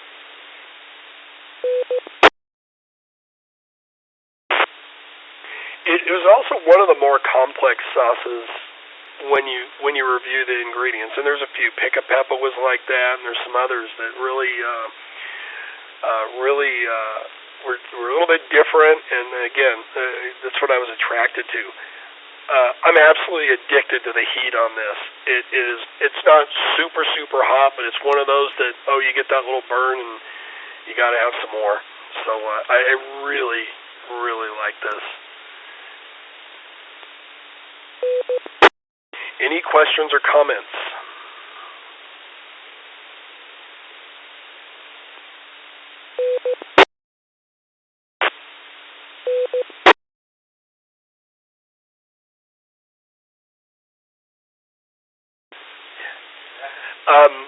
So that the last section is post number 14, and it's recipes and equipment. I'm going to start with equipment here. I've got a plastic vessel here. They go for about $20 or so, and they're actually designed for making your own fermented food, fruits, vegetables, things like kimchi. Or sauerkraut, things like that, where you can do hot sauces too. Great example of KK6DGL is Tabasco and some others are actually fermented before they're bottled, and that's one of the things that gives them their flavor. It helps develop that, and they get a lot of that vinegar and that sour taste, not unlike wines. and that down below you see the ingredients. I actually made this. I borrowed a container, a vessel from a buddy of mine, and this actually doesn't have hot peppers in it yet. I took some of those multicolored, non-hot. They look like jalapenos in shape, but they're all different color. Great for stuffing. And I had some. I was going on a trip, and I needed to do something with it, so I ground them up in a food processor. I added, I think, 2 tablespoons. So this is like 4 cups of peppers, ground peppers or chopped up peppers. Added, I think, 2 teaspoons, I think it was, I don't remember, of ground Himalayan pink salt. Put it in this vessel, and I left it for about 2 months. And took it out. I tried it a couple times, took it out, and now it's going to form the base of a hot sauce. I don't know which one yet, but I'm going to try to make it something good, and we'll see how that comes out. If it comes out good, I'll make some more for field day and share it. It doesn't take a lot to make your own hot sauce. The post number 15. So this is a hot sauce that I've made on many occasions. I used to grow a lot of peppers. And I did them a lot of different ways, but you know, as I mentioned at the beginning, vinegar and salt and peppers is hot sauce. You can add some water if you want it thinner. You can grind it up more if you want it more liquid, or you know, no chunks in it and things like that. But that's a basic sauce. I tend to like things a little bit different. So what I use is I use a large can of tomatoes, like 32 ounce, about 3 cloves of garlic, whatever to taste. Again, there's no right or wrong. Some salt and pepper. A couple of tablespoons of apple cider vinegar. And the peppers can be, just whatever I had ripe. When I grew jalapenos, I always let them ripen to red. They're hotter. They're a lot more flavorful.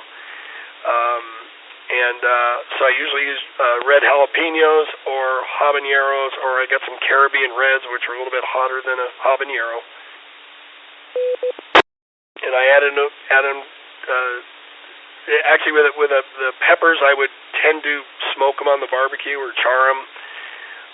Wear gloves. Couple pairs of gloves, or good thick rubber glove when you're peeling the skin off. And then grind them up in a food processor all together. Cook that down to the consistency you want. If you cook it down, and that tomato and the sugars will caramelize and become fantastic. Add some water if you need to thin it out again. And then I use mason jars using proper, bottling or canning practices. Seal them up, heat them up again, and I actually have one in my fridge that it was at my mom's, and she never opened it. It's probably about 6 years old. I'm sure it's fine. I'm going to try it and see. But it's fantastic. You can add, things like smoked paprika to it, and cumin and other things that give it a really great smoky flavor if you like. So I put that in post 15. I put that just simple basic recipe. There's no right or wrong, and then I put down some links to some other recipes, and there's some links up above. And then the last post 16 it's got some peppers that you can find in the grocery store. Any questions or comments?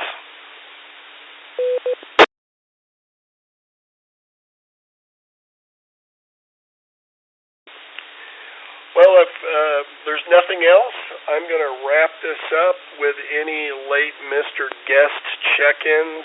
Unfortunately, with IRP down, I don't know if you can get in, but late Mr. Guest, please come now.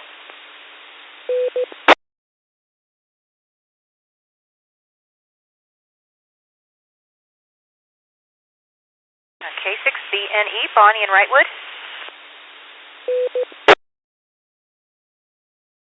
Thank you, Bonnie.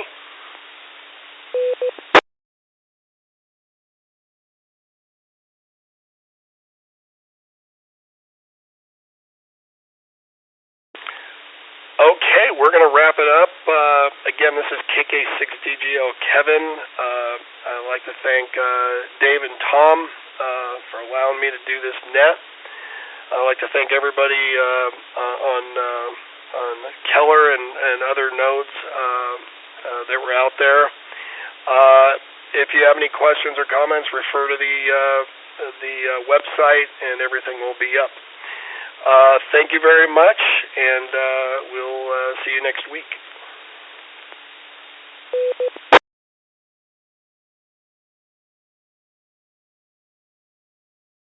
Hey, Kevin, Dave, K6TZG, outstanding net, thank you. I am definitely planning on making a fair number of requests for the hot sauce tasting coming up in June, don't you know?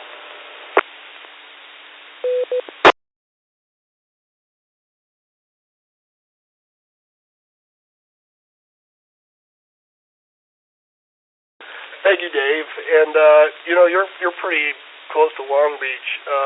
If you're over in that area, check out Hot Lakes and bring some cheese with you. Will do. Maybe we need to make a field trip there. What about a meet and greet for Outdoor Adventure USA at a hot sauce place? What do you think? We could fill that place up. I'm sure they would love it. And there's a lot of other shops and restaurants down there. But yeah, there's a lot of parking there. Why don't you look into that, Dave? Will do. Thanks, Kevin. K6DTK. You've been voluntold. Hey, good job, Kevin. This is Tom, KE6TZG. Thank you, Tom. KK6DGL. I'll be clear.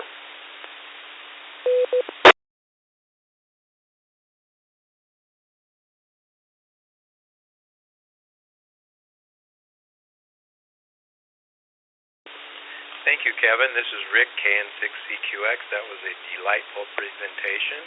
Really appreciated it, and excellent job. Thank you. You are welcome.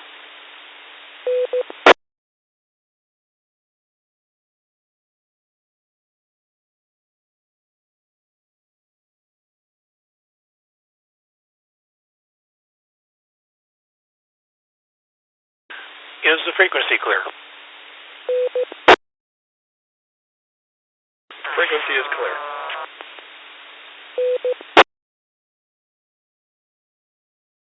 AF6CFW6ETC.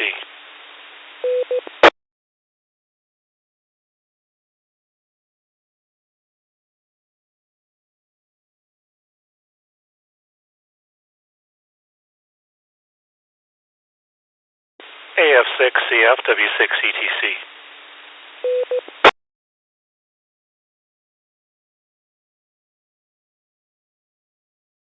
Negative contact. W6ETC will be monitoring.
have W6CTC. Nick, you have very little audio.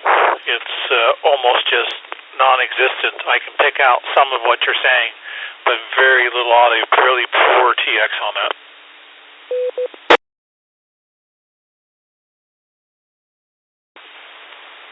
Okay, good. Do you want to see how to do it?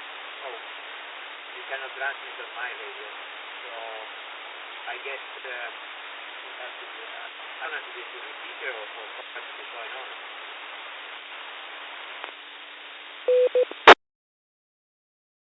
That particular time, the audio was just nothing but static. So that's something that needs to be worked on. I know we've tried to make this contact before, so hopefully we'll be able to improve the situation. I'm sorry that it's not getting out the way you like. Hopefully you're hearing me okay with this new setup. So anyway, I'll chit chat with you a little bit later. We'll try it again. This will be W6ETC standing by, monitoring. Thank you. W6ETC, the XCF, can you hear me now or not? Yes, now the audio is a little clearer. It's still fairly faint, but it is definitely clear. I don't know, how were you able to clear that up? Okay, good, sir. I just jacked up the modulation level here in the transmitter, so hopefully it's going to be a little better. Go ahead.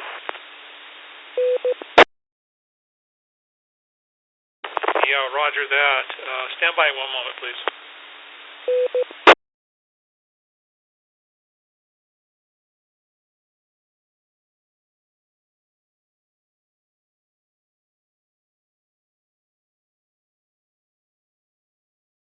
Yeah, roger that.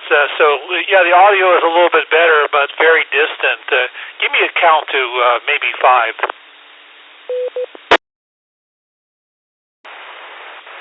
I'm not sure what you meant by 5, but I can try. 5, 4, 3, 2, 1, 0. 1, 2, 3, 4, 5. I think the modulation level is at maximum Repeater now. operation. I don't think we can fix it manual here. It could be that you don't have a good antenna. Go ahead. Roger that. I'll try you with landline. I'll explain what's going on. Appreciate the use of the Keller Repeater. This will be Tom W6ETC. Will be standing by.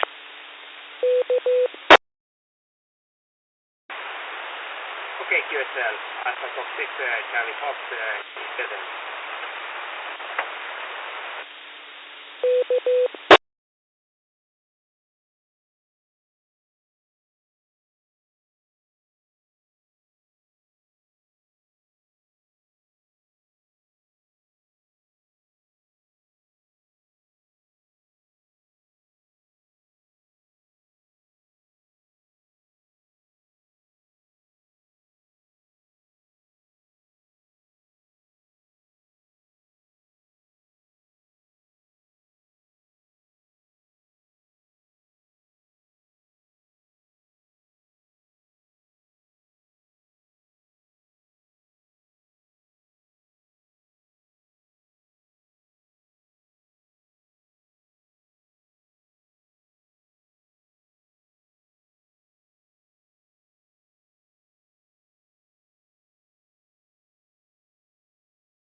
This is the KE6TZG repeater.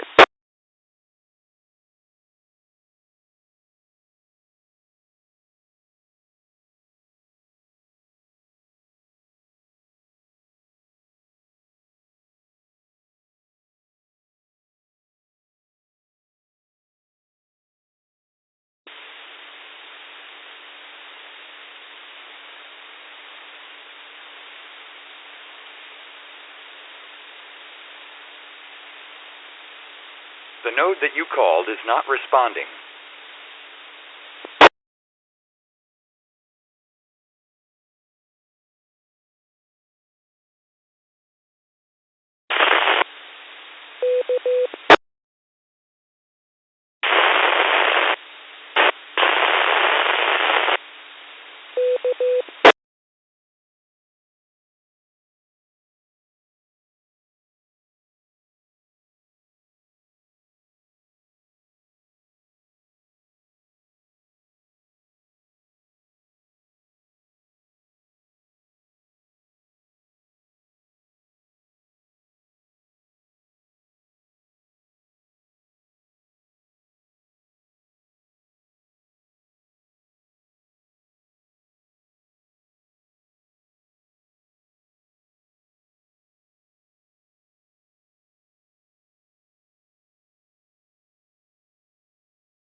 The node that you called is not responding.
The time is 2200 hours. Repeater net.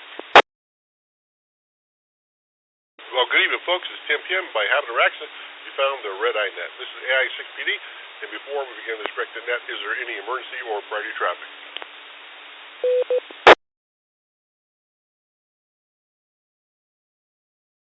Again, this is AI6PD, that's Alpha India 6 Papa Delta. Mike from Moreno Valley, and tonight I'll be your net controller for the red eye net, hosted on the Keller Peak Repeater, KE6TZG. The Red Eye Net, the original electronic social media, is a nightly tradition where stations share their daily activities with everyone. Come check in and we'll send you a smile, ham style. We'll start our check-in site with RF side because EchoLink and IRLP are still not working right. We'll take RF check-ins now with a full call sign, please. W6, BOX, Jack here in Hemet. KE6BPZ, Cary, north of Kramer Junction. KM6UWI in Calamasa. KG6BXJ Skip in Running Springs.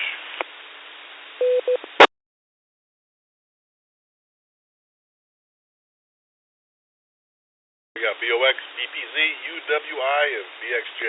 Anybody else like to check in? K6JMQ, John. KG6JBL, Jerry.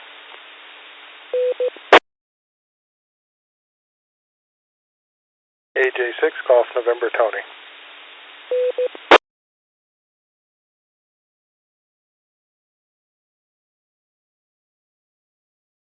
Very well. We added JMQ, JBL, and Golf November. All right, let's go to the top.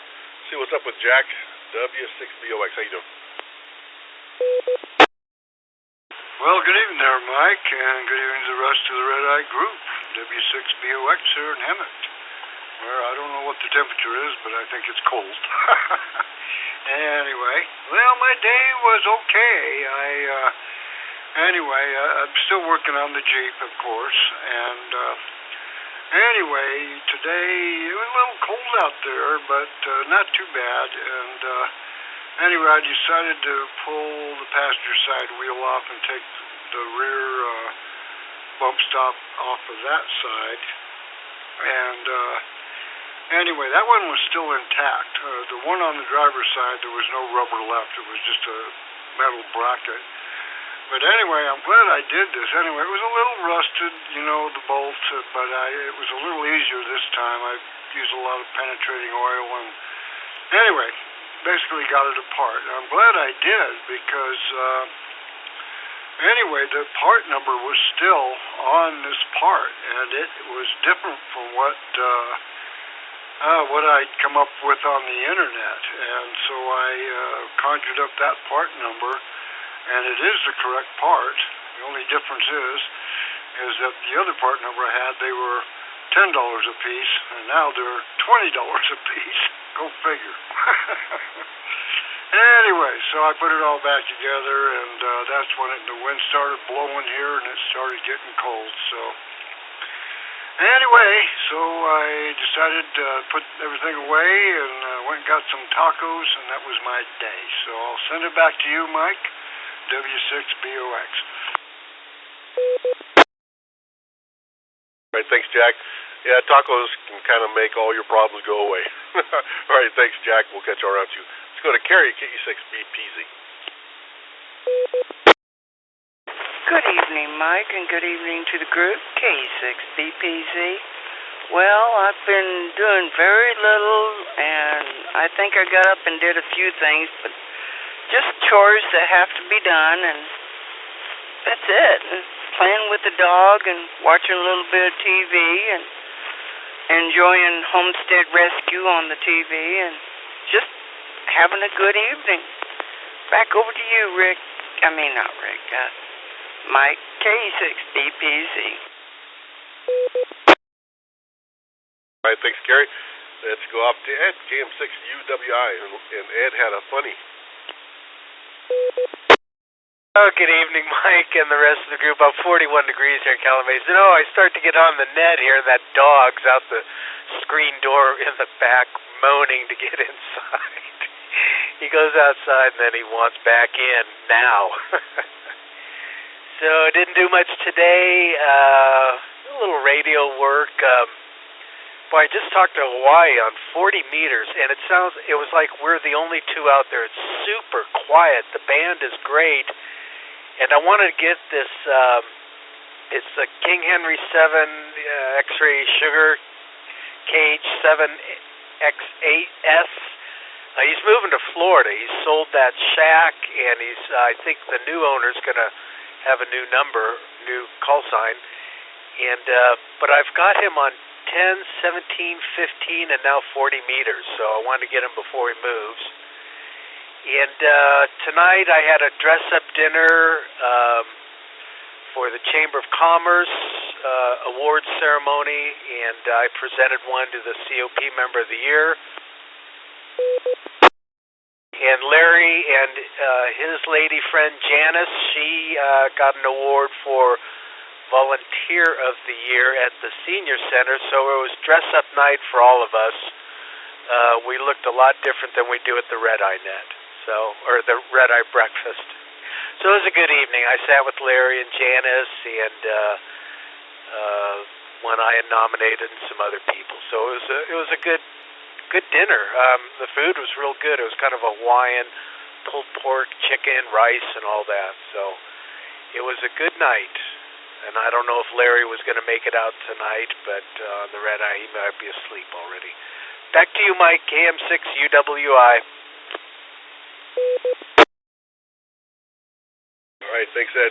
Yeah, it sounds like definitely a good way to end the day. Congrats to the award winners. And yeah, my dog does that too. She literally would go out 100 times, 200 times a day, but she'd want to come back in 200 times a day. She just stands there and basically lets you have it if you don't open the door. All right, thanks. Thanks. I will catch you on round 2. Let's go to Skip, KG6BXJ. KG6BXJ, it's cooling down here. It's 29 degrees right now. I haven't seen it that low in a while. So we're supposed to get that snowstorm. It might be snowing right now. I haven't looked out the window to see, but it was forecasted to start about 8 o'clock, and it's 10 o'clock now. So anyway, we'll see what happens. I went out and got groceries with Gabrielle. She's Nina's daughter. We went down the hill and all of that kind of stuff. And I put I belong to that Arrowhead Credit Union, and they have a change machine there. So I had a cup full of change I put in there, and it came out to be $41. That's a lot of coins and stuff. And it goes directly into your account when you do that on that change machine. It's really a neat deal. I knew some banks had change machines and it was just for their own use, but this is for anybody that's a member. If you're not a member, then they charge an extra fee. But if you are a member, there's no fee. And it's a great deal. I'm going to reset. So we did grocery shopping, did that. I went and got a full tank of gas, and I was driving the caddy. Anyway, I was just watching Jay Leno on the TV. He was actually interviewing a General Motors executive that's part of the Corvette division. And I didn't know this, I usually do, but we're getting a brand new Corvette this year, and it's really radically different. For one thing, it's a rear engine. They finally moved the engine to the rear. A lot of your sophisticated sports car, of course, Porsche 911 was like that for a long time. But anyway, they moved it, and it looks like a real slick deal. They have a coupe that has a removable top, and they also have a convertible, which is a hardtop convertible. In other words, the top is metallic, made pictures of it raising and lowering it and all of that stuff. It looks pretty slick, the way it works. And so I'm very impressed. And it's, of course, I think you could buy one for just a little over $60,000. Most people will pay probably $70,000 for it. But I mean, it's a world-class car. I mean, it compares with Ferraris and Lamborghinis and all of that stuff. I mean, it's right up there. I'll be interested to see how it does at the track, and stuff. I didn't get what the top speed was, but I think it was over about 191 miles per hour or someplace like that. I don't know. Anyway, I've got I can't afford to buy anything like that now. But boy, what a great car! I wish I bought this instead of that Porsche that I bought, and I'd still be driving it. I'm pretty sure if I did. I got a Corvette that's a '66 that I'm still driving. Okay, that's it for this time around. I'll think of something for the next time around. I'll look out the window and see if we're getting snow. Okay, KG6BXJ, back to you, Mike. All right, thanks, Skip. Yeah, you know, as you were talking about that, I went and took a look at the 2020 Corvette. Yeah, that is an interesting car. It's pretty cool. You know, one of the things about it, it's kind of almost like a center engine because they do have a small compartment to the rear of the vehicle. I wouldn't say it's a trunk, but it's a compartment. They claim you can put 2 golf bags in it, and then there's a small compartment, maybe about the same size, at the front of the vehicle. So the passengers sit front center, and the engine is rear center. Kind of interesting. So good share to us. Also, yeah, those change machines are so much better than rolling coins, no doubt. Great way to save time. All right, this is AI6PD. Let's continue. Let's go off to K6JMQ. Good evening, John. Well, hello, Mike and the group. K6JMQ. Oh, just one of those days. We're still busy packing. My God, there's so much stuff. But we've been boxing and thinking to ourselves, God almighty, do I really need this much stuff? But, you know, you don't want to make any rash decisions, so you hang on to it, I guess, for a while anyway. Part of the family's headed up to Idaho tomorrow. We'll be going in 2 weeks to take a load up, I think. Got the flatbed pretty well loaded up, and we're going to be hauling. We have a VW Bug. It's all stock. We're the original owners. Joni and I bought it when we got married in 1969, and we've kept it all these years. It's been off the road and in storage for 30 years, maybe. But we're going to take it up there. It's in great shape. Of course, it hasn't been turned over, so God knows what's going to happen when you crank the motor, but we'll work on it when we get up there, get it in the shop up there, and go through it all and get it ready to turn over and see if it still runs. The old boy still runs. I think it will. Anywho, I did hear the comment. I think, who was it? I can't remember who made the comment about 40 meters. Yeah. I can't believe how quiet it is. For a little bit there tonight, I turned the radio on. I thought there was something wrong with my antenna. But it is working. Okay, well, anyway, back to you, Mike, and I'll be around for a second round. K6JMQ. All right, thanks, John. Well, that's cool. Well, that's a long time to have a car, and, well, that's a good deal. Surprised you kept it in storage for so long, but, hey, at least you still have it, and that's going to be a fun vehicle for you guys to use. I was just looking at a used one online. I was just looking through vans. I happened to see one when I checked it out, and wow, you know, it's funny how those things were. I mean, they were so simple. I remember as a kid getting rides. Various parents and friends of the family would have one, and we would all, you know, get in it as kids and go a ride. I haven't seen one now on the road in a long time. A good deal that you kept it. All right, John, we'll catch you on round 2. All right, again, AI6P. Let's go to KD6JBL. Good evening, Jerry. Good evening, Mike, and good evening, everybody on the Red Eye, listeners, sandbaggers of EchoLink, Skype, and Internet. Tony in front of me and John behind me. Interesting. Interesting day. It's Thursday, third Thursday of the month. My duty day on the Queen Mary. It was uneventful. My crew partner didn't show up, so I had the whole shack to myself. There wasn't many people walking by. It was cold. I did get a couple in there. It was kind of interesting. That was about it. Got on a couple of nets on 40. 40 was in pretty good shape today.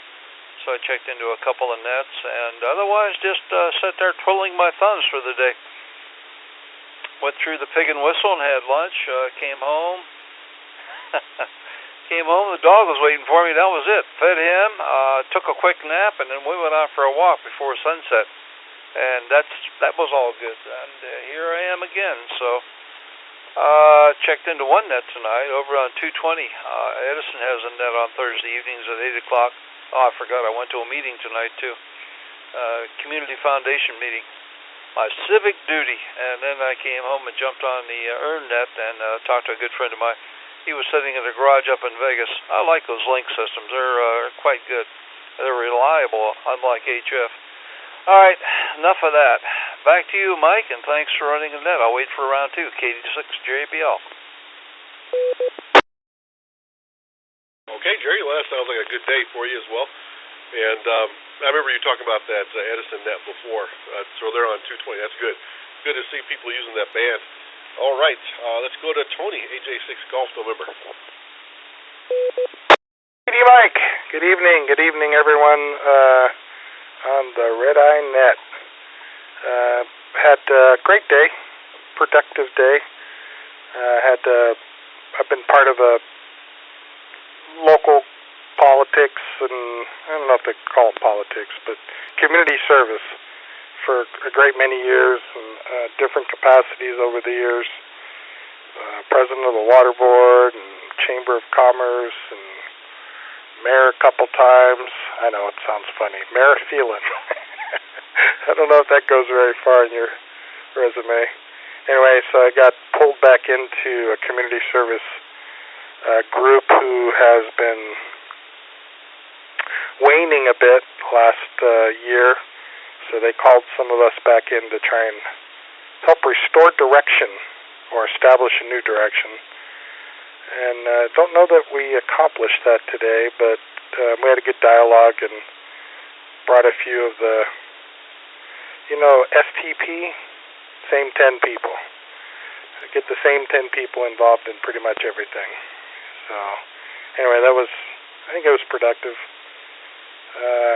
And yeah, I played 40 meters this morning, and just before the net I was on 40 meters, and the band is hopping. Quick break. I talked to the guys over on the digital side, and they're still connecting to their reflectors and IRLP nodes and all that stuff, and they look forward to when they can rejoin us at some point. So you got a bunch of howdies from that side. This is Alpha Juliet 6 Golf November, following Jerry, and I think I'm the tail gunner as it stands. So back to net control. All right, good deal, Tony. I was talking with Rick. Seems like when it comes to volunteering in groups, you're right. It ends up becoming the same people over and over again. And we all love that. The same people. They make statements like, "Hey, we should do this, and we should do that," or "This group should do this, or this group should do that." And you stand back and you look at them like, "Okay, well, do you want to lead that?" But no, I just think it's a great idea that you should do. I always like it when somebody else volunteers, or what do you call it? They have great ideas and stuff, and they pass it on to you to do. I'm like, hey, what do you do to get more people involved? That's always going to be the challenge. But hey, it's good that you have the time to be able to do stuff like that. So hats off to you.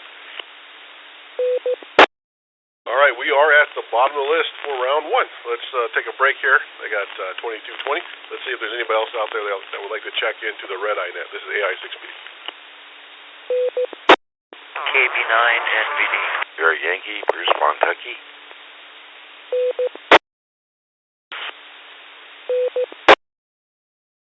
KB9 NVD. Ian Wrightwood.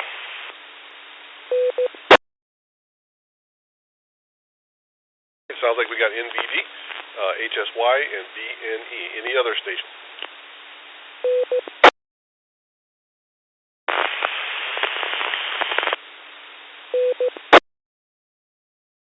Somebody broke squelch, but we didn't get anything on that, so we'll try you again. Let's go up to I believe it was KB9 NVD. If not, just go ahead and correct me.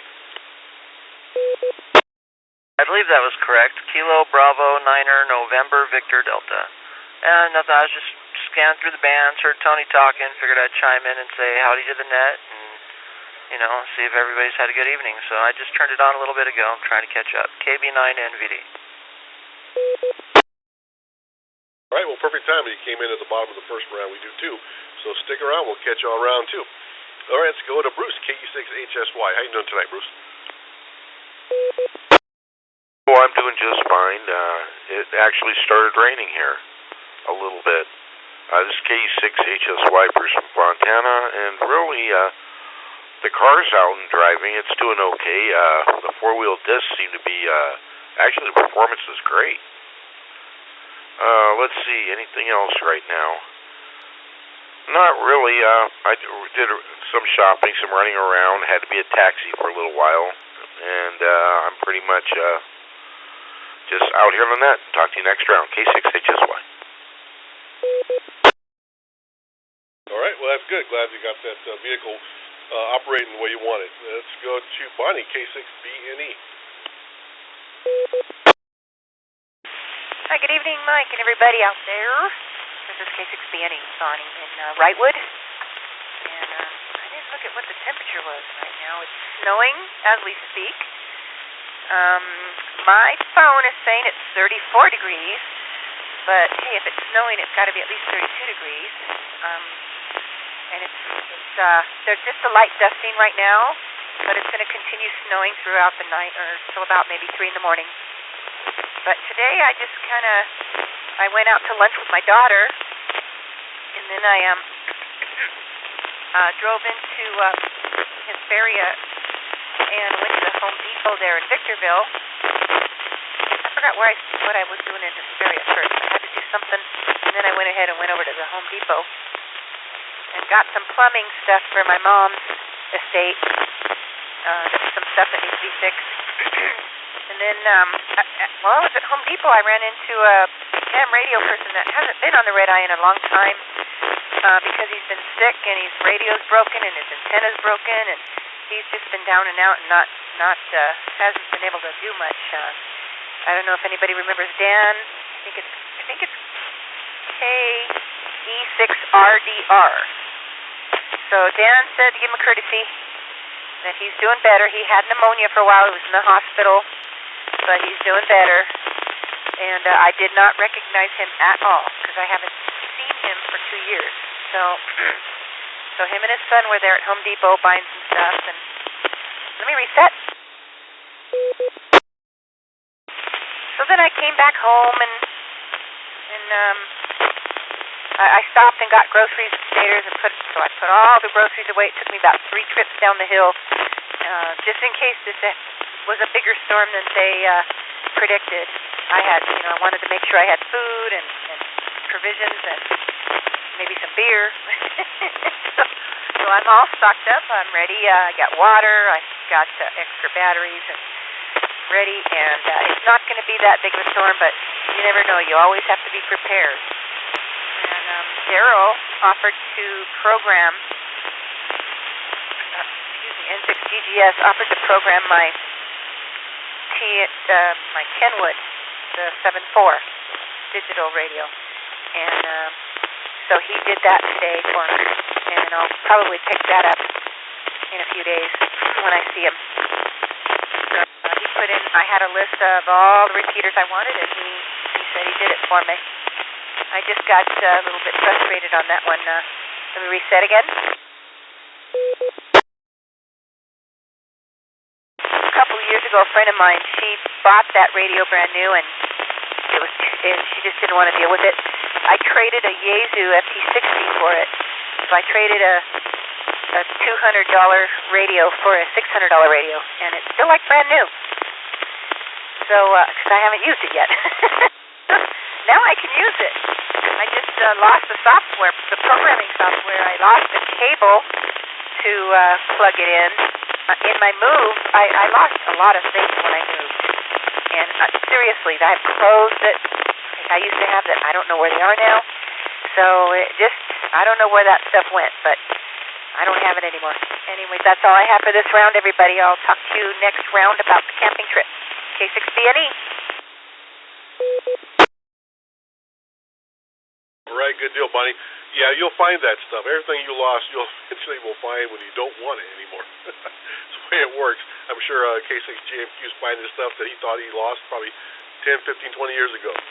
All right, and Yeah, when you were talking about getting the beer, I was reminded of some of those videos I saw where people, they'll have like a, the doorway or whatever be stacked full of snow, so they open up their door and they got the beer bottles stuck in the snow as you open up their front door or side door. So, all right, good deal, Bonnie. We'll catch you on round 2. All right, let's take another break here to see if anybody else would like to check into the red eye net. This is AI6PD. We'll stand by for additional check-ins.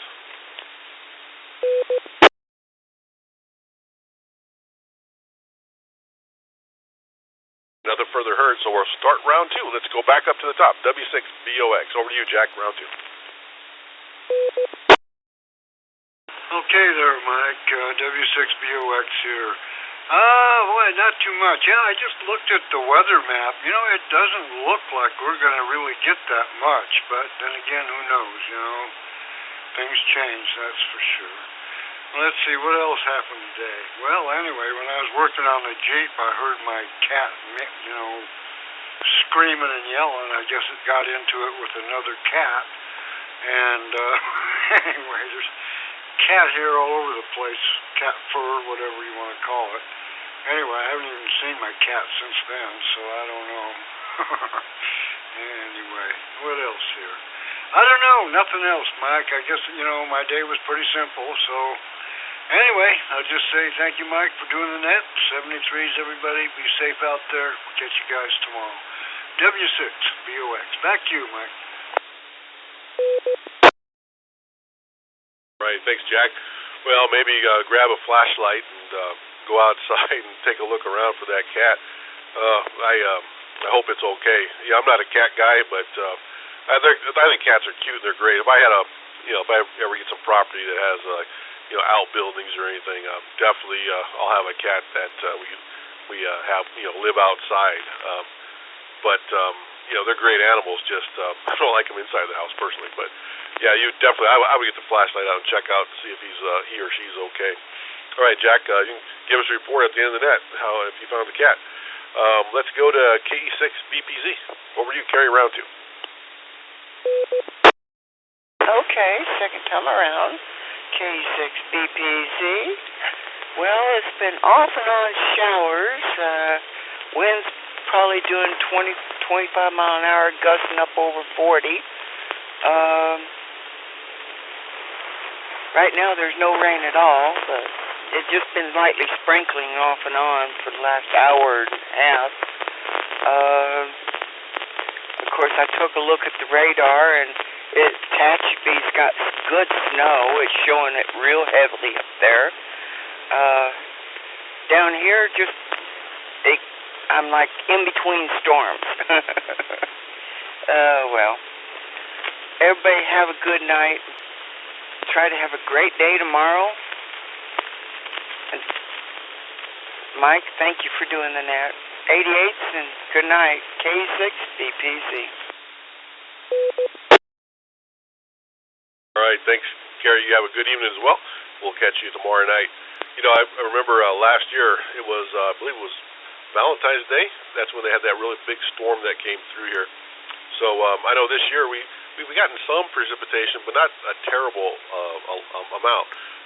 We definitely can use some more, and I wonder if we'll have like a repeat of last year when we had like a lot of storms in February. I think it was February and March, if I remember right. Well, we'll see. All right, thanks, Carrie. And this AI6B, let's go back to Ed, KM6UWI.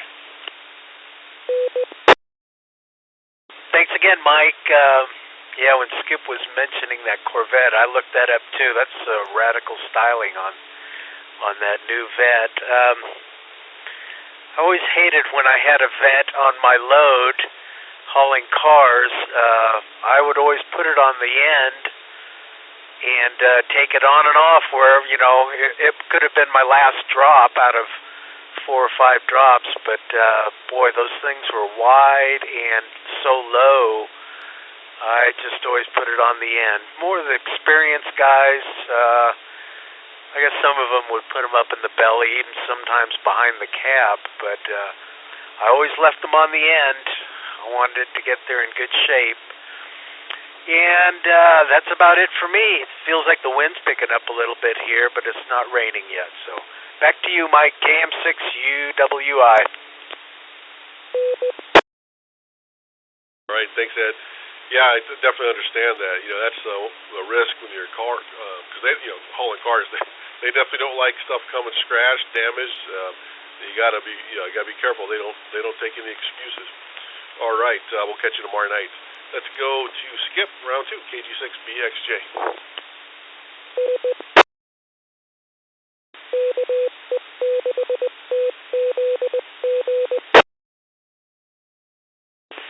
KG6BXJ.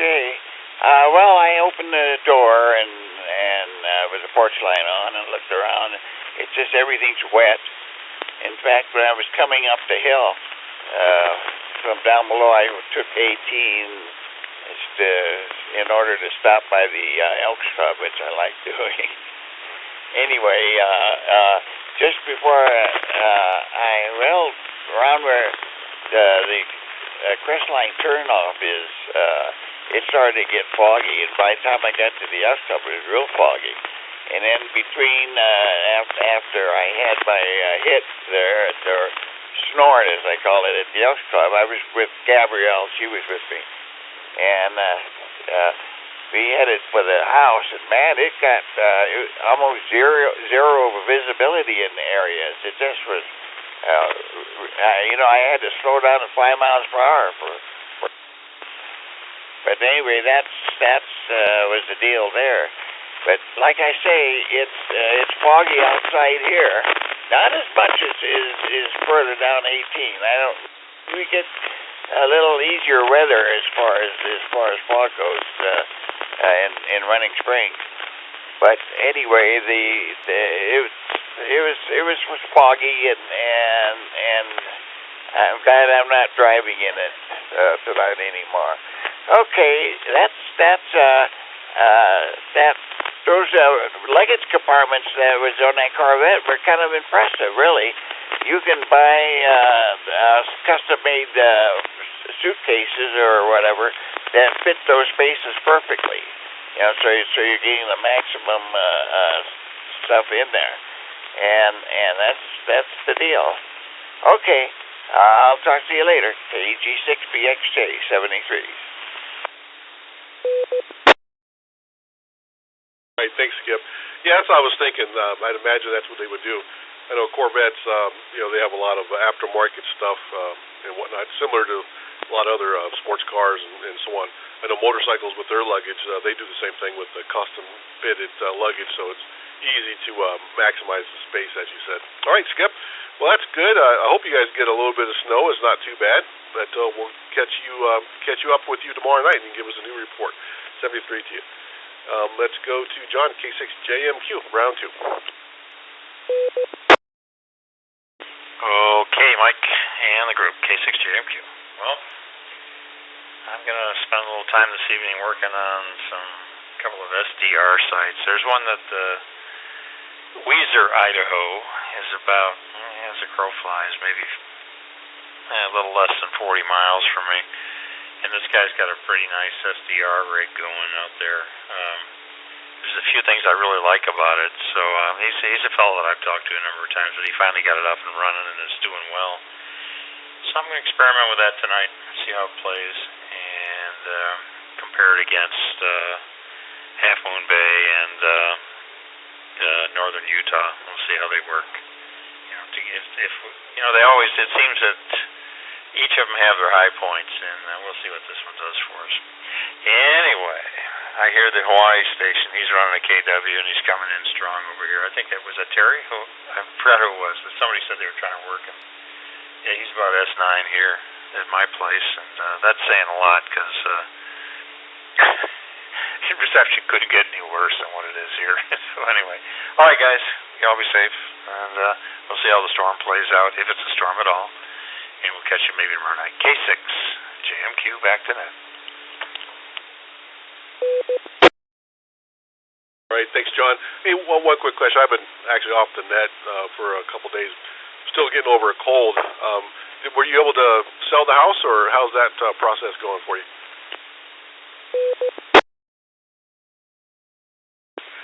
Oh, it's moving along. We got people coming to us, and we're telling everybody to stand by because we're just, we'll pull the trigger another couple of months. We got all this moving to do and other matters to tend to, so I'll be here. You're stuck with me for a few months anyway, and then it's EchoLink after that. Okay? K6TZG. Right, copy that. Yeah, that was the last report you gave. That's what I thought it was not so far in the distant future. Well, hopefully we'll be able to get you on HF here. That'd be nice. If I can ever get myself there's the best way to say is not messed up on my antenna situation. I can probably hit you with some HF. All right, good deal, John. We'll catch you out here hopefully tomorrow night, 73. KE6PD, we're back to KD6JBL. Very good, Mike. I haven't heard a lot of development in this room in the last 20 minutes or so. About the same as when I was on the first time. Looking forward to some camping coming up here. Jack, if you're going to hang around, I'll hang around a bit afterwards. And dog finally settled down. He's in a scratchy. I mean, I'm going to bathe him tomorrow. Maybe he had a flea jump on him. Who knows? I'll give him a bath and see what develops, see what drops off, I should say.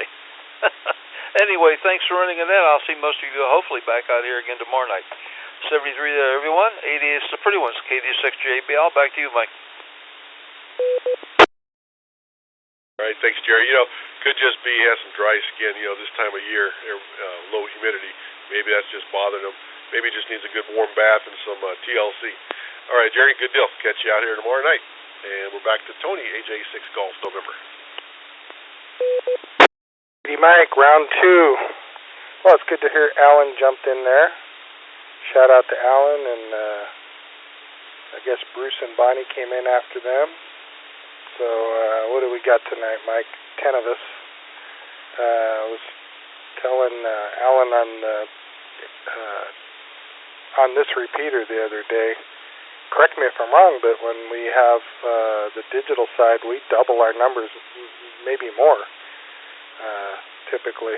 Actually, Dennis stepped in during the middle of that QSO and informed us that he had the digital side up after all that hard work that he posted and, digging through the snow and fighting polar bears and all that hard stuff he had to deal with. And by the time he got home, it was down again. That's heartbreaking. I know as a tech, a guy who's been in a field for many years, I know exactly what that feels like. And but it doesn't mean we don't appreciate all his hard work, right? So, John, I heard you talking about SDRs. It sounded like you were talking about the online ones. I picked up the Duo. SDR Play Duo about a year ago, 8 months ago. I love that thing. I use it for a radio. I use it in my Go box because I can sweep 10 megs of any spectrum at any time, which is really handy when you're in the field. I use it as a field meter. That and a laptop, you can walk around and check if you're out of band or putting off spurious radiation. Super handy tool. I really like it. I know a friend of mine, VXX, Chuck, picked one up, and he's not as impressed with it as I am. He got the newest one, so it's supposedly better, but he's not liking it. So some strange things happening there. I'm going to go over and check it out with him because some antennas it performs well, and then others it performs very poorly. But it seems almost backwards from the report. So I'm not sure what that's all about. Quick break. So, speaking of SDRs, I've been fudging around with a couple of different software programs. And the RTS systems is, pretty straightforward for programming my Yaesus. I just like the fact that you have to buy one version of the software for every radio.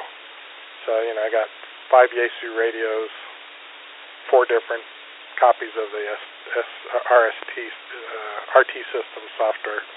Just seems like they kind of get you a little bit on that. That aside, it's, you know, it does what it does well. Pretty simplistic from a computer guy's perspective, but does it well. The Ham Radio Deluxe, I really like it. It's much more robust. I still haven't got my arms around. I'd say I've probably only got my arms around 20% of what it does so far. So I need more time to play with that. But I'm digging in and starting to learn it. I did get the rig control to work with my 991 Alpha, so that's kind of cool. All right, well, 73 everybody, 88 to the ladies, and thanks, Mike, for doing the net as always. I appreciate you and Rick and Jerry. This is Alpha Juliet 6, Golf November, back to AI6 PD Mike, tonight's net control for the Red Eye net. AJ6 Golf November. All right, thanks, Tony. Yeah, I got Ham Radio Deluxe as well. I like it. Interesting in their upgrades over the last couple of years that I've had it. At least they keep it moving forward, and you know, that's the difference between what you pay. You know, you get what you pay for, they say. I also use FL Digi, and it's, you know, it does the job too. It's just not, you know, it doesn't have some of the bells and whistles of Ham Radio Deluxe. But again, you get what you pay for. All right, good deal, Tony. We'll catch you out here tomorrow night, 73 to you. Let's go to KB9 NVD. Well, good evening, everybody, and thanks for having the net and all that good stuff, and don't have much to add. Glad I made it this evening. I think this is the second time in a couple weeks, so try to be a little more often. Until next time, KB9 NVD.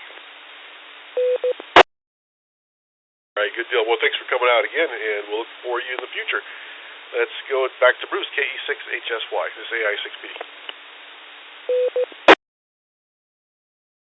Yeah, I'm still here. It's KE6HSY again. Yeah, the work on my car, yeah, the fender's still rubbing on the tire a little bit. But other than that, things running good. Four-wheel disc brakes seem to perform a lot better than the regular brake, right the way it was. And so far, I've been lucky, but I'm just crossing my fingers, and I guess I'll talk to everybody tomorrow night. KE6HSY.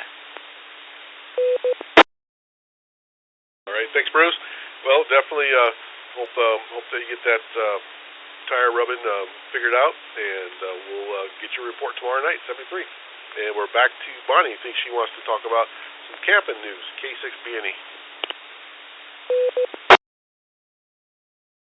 Yeah, thank you, Mike, K6BNE.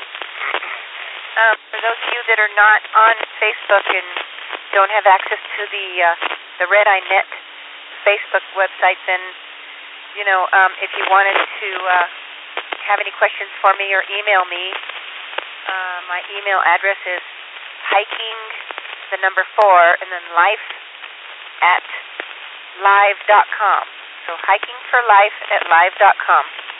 And I'll answer any questions, or if you want to sign up to go on the camping trip. Or you can let me know right here, right now on the Red Eye Net that you want to go. So I got 5 people, with myself included, that have said they wanted to camp. So Bruce and Jack, Jerry, and Dan, who I ran into at Home Depot, he came to the camp out 2 years ago and brought a truckload of firewood. So we had bonfire for the whole weekend with the wood he brought. And he's interested in coming again too.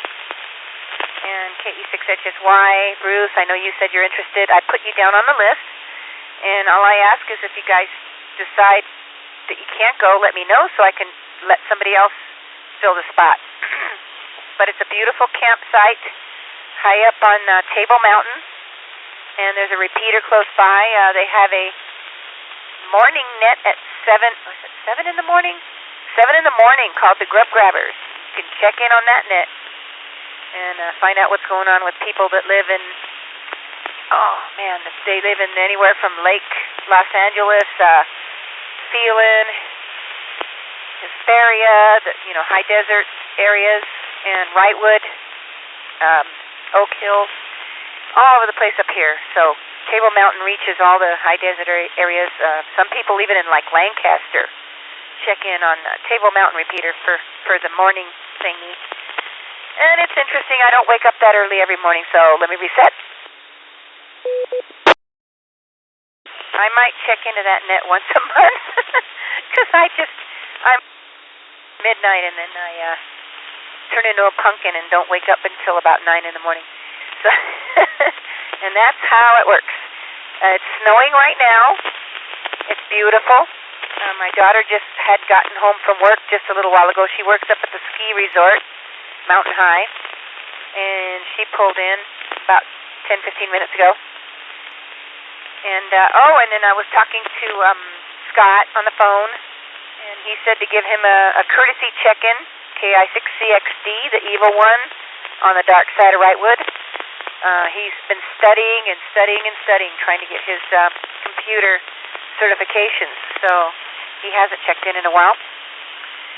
And that's about all I have to say for this next round. And if you have any questions, let me know about the camping trip. We did it a few years ago, and it was so much fun. And everyone's invited to come up just for the day. If you don't want to camp out in a tent, come up and for the potluck. It's going to be fun.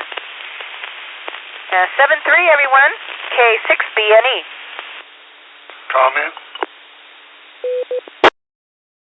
All right, we got your comment, Jack. Well, 1 second. Hey, two questions for you, Bonnie. First question about Scott. I know he's been working on that. How is he progressing on his software certification?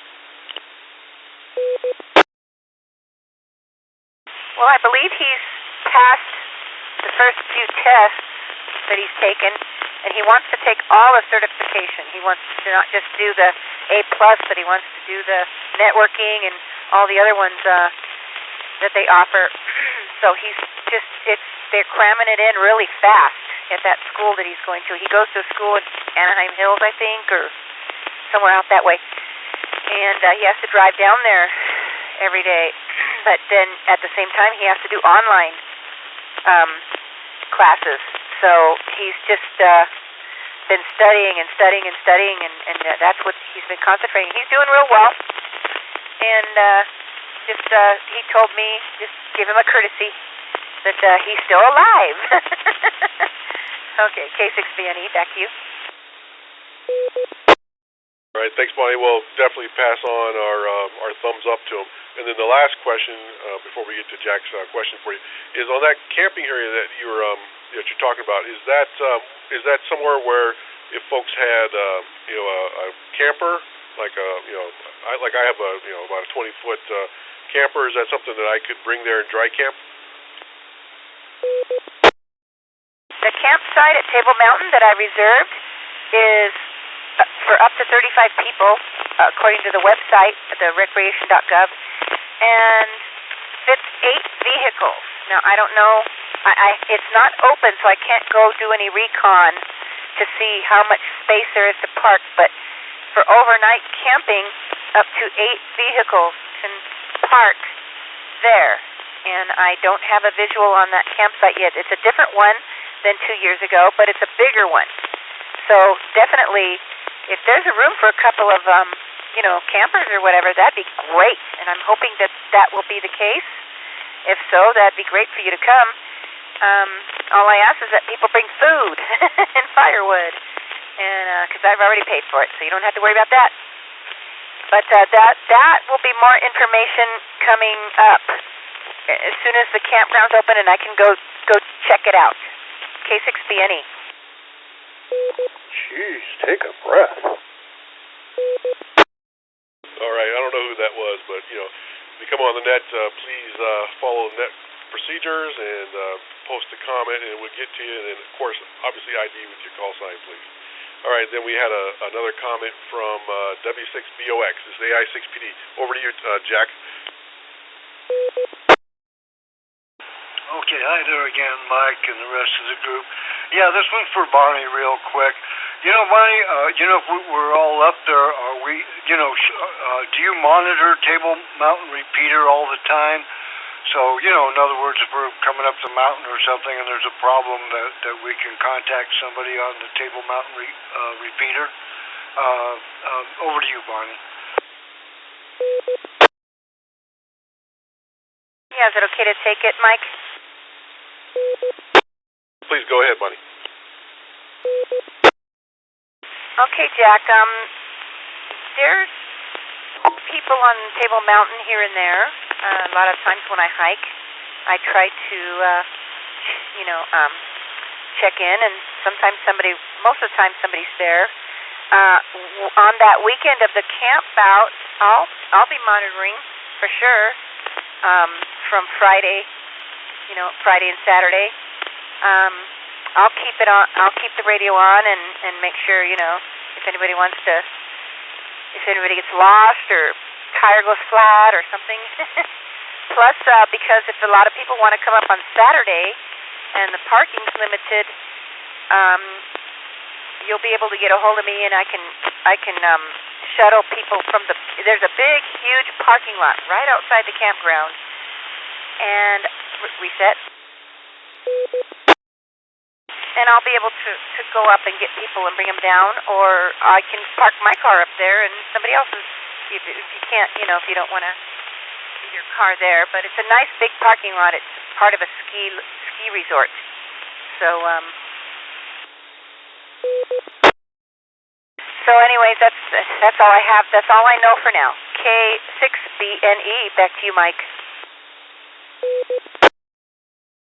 All right, thanks, Bonnie. I know that was a lot of information you passed out, and I'm sure everybody appreciates it. At least everybody that was listening. All right, so good deal. And we'll look forward to those updates from you and as the snow clears. All right, well, very good. We're at the bottom of the list for round number 2. It's 22:52 hours. Anybody else out there like to check in, please come down with your call sign. It's AI6PD.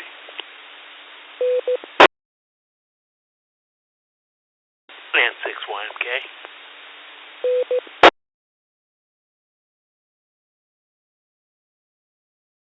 Okay, we got one. Let's go to Charles at 6YMK. How you doing tonight? Hey, I'm doing pretty well. Got in, did a late night job, and just got in not too long ago. Munching on a burger I picked up on the way, and I'm probably about ready to hang it up, just fiddling around on the computer a little bit. But anyway, yeah, things going well at work. Program I'm working on is working well, still learning it. And in general, not much to complain about right now. So back over to you, M6YMK. All right, thanks, Charles. Yeah, can you believe it's already, what do you call it here, January is just clicking away. Seems like you're just like me. You got back to the routine, and next thing you know, we're staring at February soon. All right, Charles. Well, you have a good night, and we'll catch up with you tomorrow night. All right. Well, anybody else have any other comments or questions before we close down the net? I'll stand by.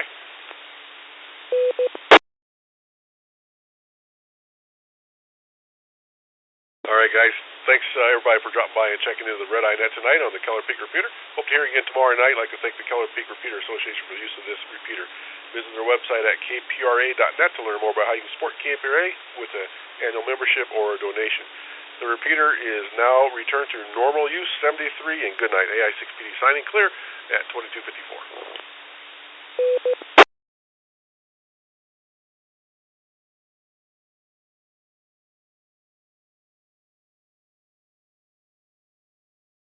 W6BOX, AI6PD. AI6PD, W6BOX. Go ahead, Mike.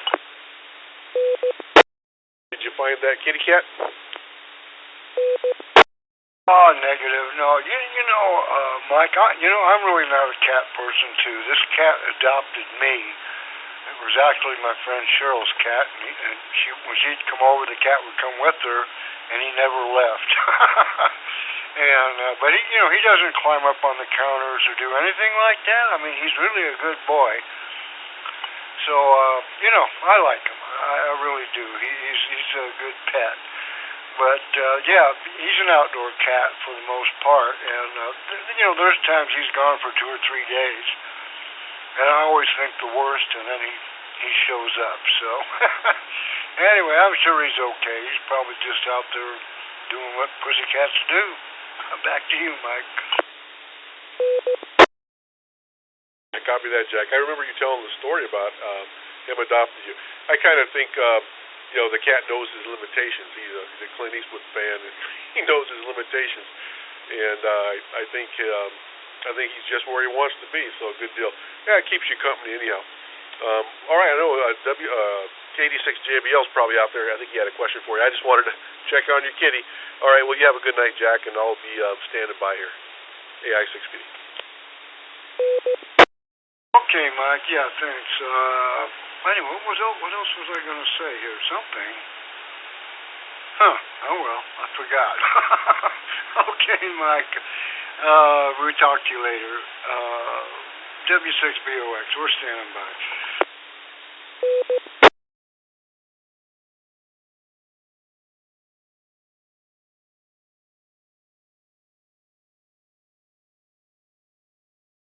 W6BOX, KD6JBL.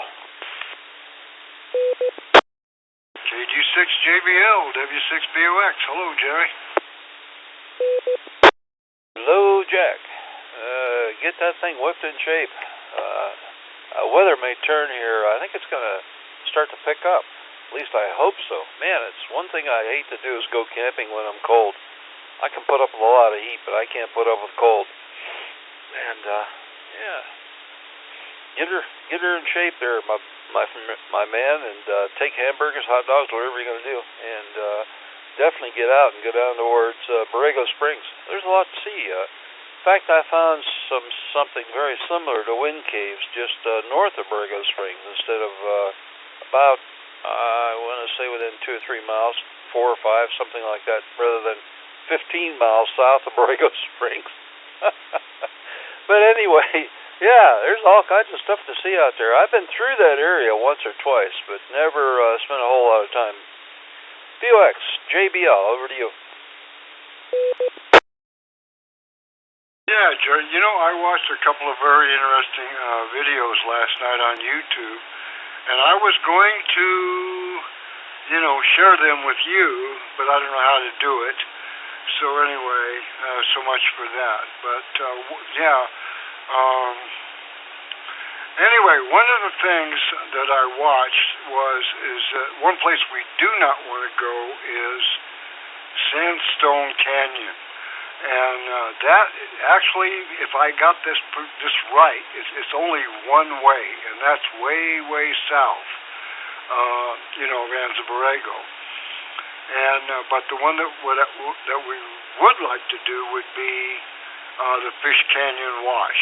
Anyway, they say that one you could do it in a car, So anyway, but that's still quite a ways south of Ranza Borrego. And the other thing, Jerry, I was thinking, if we're going to do some off-roading, I don't know with all the junk I'm carrying with me, I wouldn't want to just leave it off, leave it out in the wilderness there somewhere, because by the time we got back, I'm sure it would all be gone. And I was thinking, I have not called the visitor center there or anything like that to find out anything. But dry camping in the whatever it's called there, the state park or whatever it is, it's $20 a night. And I wonder, if that was like for 2 vehicles, we could split that. It'd only be $10. I mean, I would think that wouldn't be bad. I don't know yet. Like I said, I'm going to call somebody. I was kind of busy today, so I didn't do it. But anyway, that way, it would be a little safer deal to leave our stuff out so we can, just take the vehicles and go do a little exploring there. But yeah, I watched another vehicle here tonight. And boy, that one, I think it's somewhere down there like I was talking about, that Sandstone Canyon. There's a place called Heart Attack Ridge or something like that. Well, anyway, one of the Jeeps rolled over about 6 times down into the canyon, and they had to, helicopter come in there to rescue the person, all that crap. I don't want any part of that one, ma'am. I'll tell you that. That's a little bit too off-roady for me, anyway. Anyway, back to you, Jerry, W6BOX. All right, very good, Jack. BOX, KD6JBL. Well, I don't do too much heavy-duty off-roading anymore with a camper on the back of the truck. Everything just shakes around inside, and I don't want to really beat up the camper or the storage cabinets or things I have in there, so I don't do a whole lot. I'll go, foraying a couple, 3, 4, 5 miles. But when it comes to flashing down a washboard road at about 40 mile an hour and it's rattling your eye teeth loose, no, I'm past that. I passed that by a month. So I like to go out and kind of set. I don't mind visiting things in the area. I did that with Rick. That was kind of cool. Of course, then I had a shell too, and everything was in containers. It wasn't in cupboards to bang around and go crazy. So within limitations, I'm up for that. As far as leaving things at your campsite, I wouldn't leave an empty can at a campsite. It'll disappear by the time you get back. I don't care where you are. So you got to pack up everything and do your thing, and then come back and unpack again. That's about what it is. So in that respect, the camper's pretty easy, really. I don't bungee cord it into doors or anything, but it's just keep stuff out of the sink, cleaned up and away, and away you can go do your thing. Yeah, I'm open for anything, everything. Not a problem. Let me know when you're ready, and it doesn't take much to do a full tank of gas and do your thing. So we could talk at length on Google Earth, and I could give you coordinates of what I found, stuff like that, but that's unnecessary. You plan it, and I'm ready to go.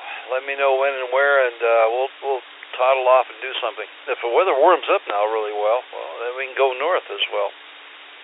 There's a lot of, I got a ton of stuff to see up there. Up around Ridgecrest, anywhere from just about Kramer Junction north is a lot of stuff to see. Even Rendsburg, Red Mountain, and Johannesburg is really neat. Toronto's good. Any of that stuff's good, really. All right, just wanted to pop in and say, keep your feet in the fire, nose to the grindstone. Let me know when and where. Otherwise, I'm sure we'll catch up with each other in a few weeks or maybe a month when it really starts to get warm. Before I time out, if I haven't already, BOX, back to you, KD6JBL. Okay there, Jerry. I think we're on the same page as far as, because like I said, some of those, that sandstone canyon down there, it is so narrow with your camper on your truck.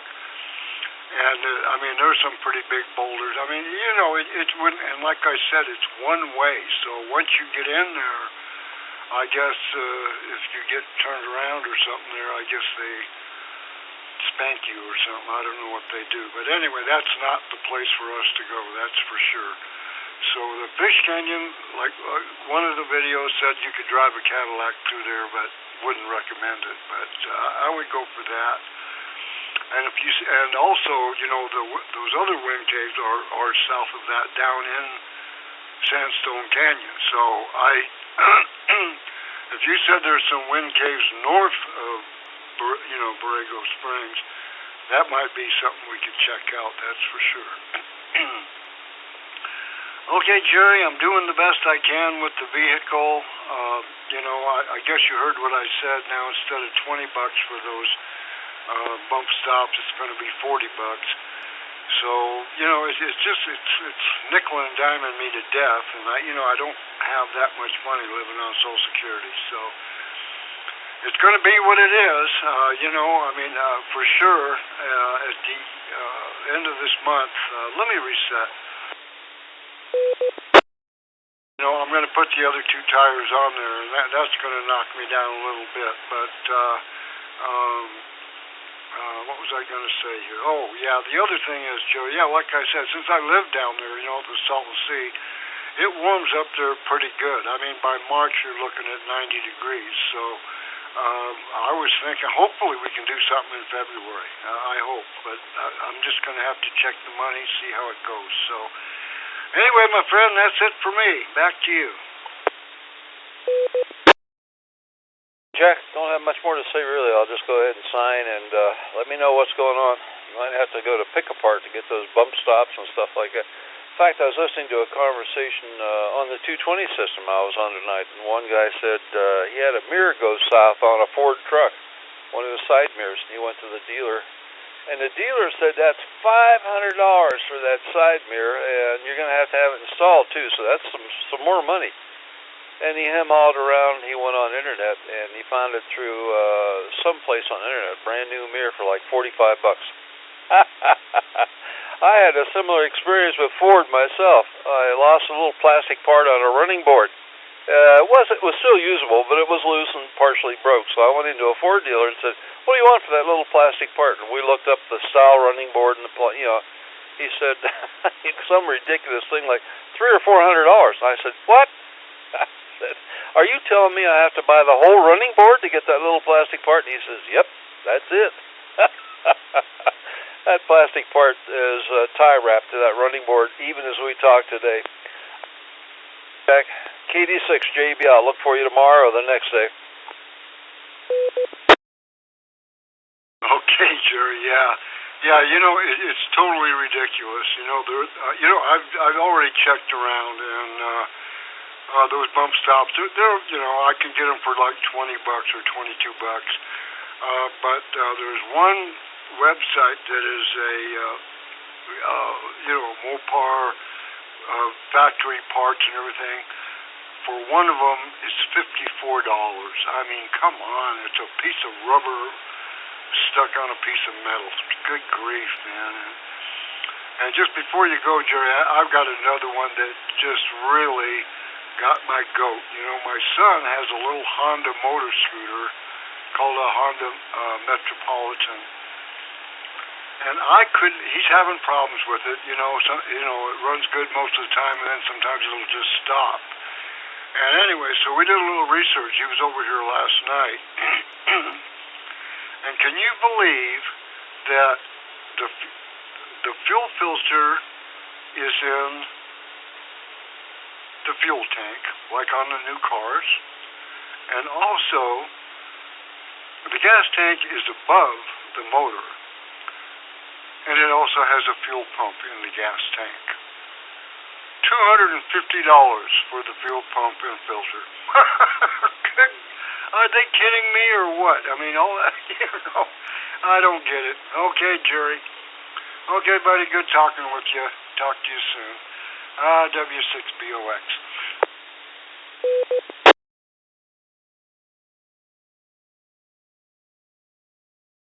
KE6TZG.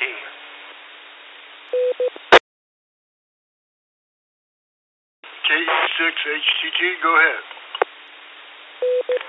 Just wanted to jump in here and say hello. How's everybody doing? Hello. Hi, Bob.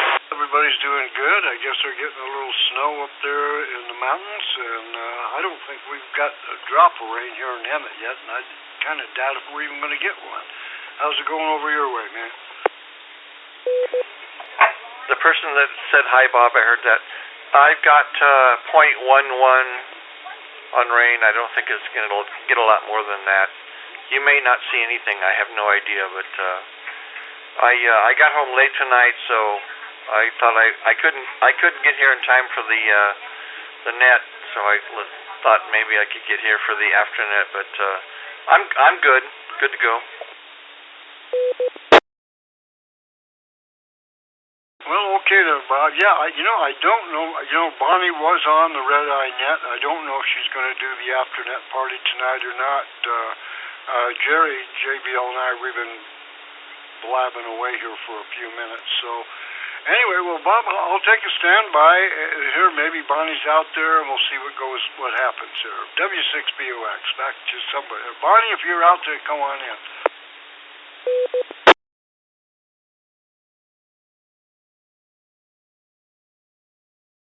I don't hear Bonnie. I think she's having hot chocolate. I was the one that said hi, Bob. KD6JBL, good evening. Thank you, Jerry. Good evening to you. You can go ahead and put socks back on your feet. I'm through burning them on the fire. Hi. Outside of that, I was on the Queen Mary today. That was kind of interesting. I heard I was on a 40-meter net listening to a guy. He was a character. You know, the thing he said, it just stuck with me all day long. I've been laughing about it. I think he was up in Oregon, and he says, we have 2 seasons up here. He says, we have winter, and then we have road repair. I just couldn't get over that. I thought, there's a guy with a sense of humor like mine. I was actually on the Queen Mary several years ago, and W6RO, right? Radio operator. And I went in there and I was like talking to the guy, and I said, well, I have a hand license, I don't have it with me. And he says, well, what's your call sign?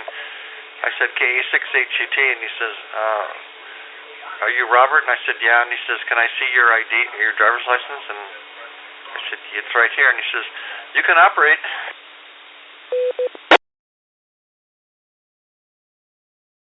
Was it? You can operate? Yeah, you can operate. Show up with a license, even make an appointment, and you can come in. They used to give you a certificate for it, but right now they did away with everything. They've got QSL cards on hand, and you get a QSL card signed by a roster member, and that's it. I think the requirements are the same, 1 contact. But they have UHF, VHF there too, so 1 contact. Even a contact with your HT in your pocket through the door is qualifies you for that.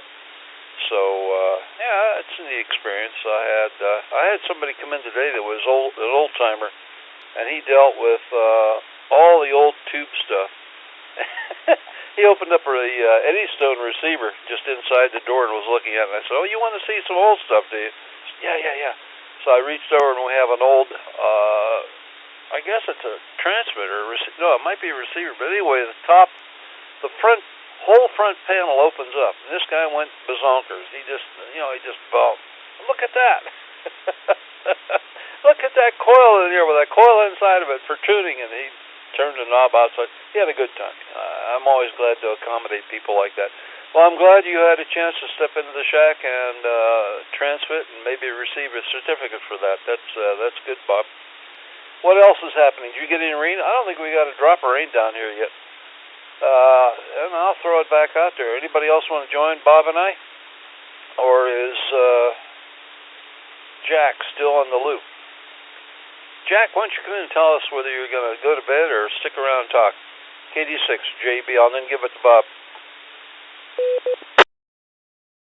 Well, Jerry, I don't have much to add, but I'm sticking around here. So, yeah, evidently Bonnie called it a night there. So, yeah, well, whenever there, Bob, back to you, W6BOX. Thank you, Jack. VOX, KE6HGT. Well, I have really nothing to add. Bonnie, we were talking the other day, and somebody called her Carrie. I'm like, Carrie, Bonnie's BNE. That's Bonnie. So I was like really confused for a minute there. I don't get on here a lot, and I don't, recall everybody's call signs, but I know that Jack is VOX and Bonnie is BNE, and anyway, Jerry, I'll turn it over to you. There's nothing really going on over here. I'm looking at the weather station, 0.13 inches of rain so far for the last hour, so it's showing like 0.09 for the last hour of rain. So anyway, it's not very much. I don't think it's going to amount to a lot. KE6HGT, Beverly Hills. Hey, very good. KA? Is it KA? You've been around a while. If it's KA, otherwise I misheard it. HGT, KD6JBL. I could step out the front door and sneeze that much.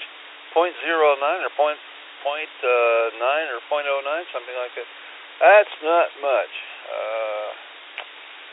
Yeah, I'm good to go. In fact, I should probably fire that truck up and start driving it a little bit. It doesn't get driven enough, and check things out like that. That's it. I have nothing to add either. I was watching a movie, so I pulled myself away from the movie. I'll go ahead and sign, and thanks, Bob, for dropping in, and go back to watching this movie. It's kind of interesting. Duvall's in it, De Niro's in it, there's just a bunch of characters in this movie. I think I'm Turner Classics. So with that, 73 guys, look forward to when you get a hot topic to talk about, or I do, we'll jump back in here and get together and talk about it. Right now, I'm flat out of words. Jack, thanks for coming back, and Bob, 73 to you. KD6JBL, and I'll listen out and watch this movie. Okay, Jerry, Bob, yeah, I'm going to jump out of here for the night, so you guys have a good one. Talk to you guys all tomorrow. W6BOX, we're clear. All right, JBL, VOX, I'm going to clear too. Talk to you guys later. KE6HGT will be clear, and 73s. Good night.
This is the KE6TZG repeater.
KE6UWJ mobile monitoring.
KE6HGT, Beverly Hills.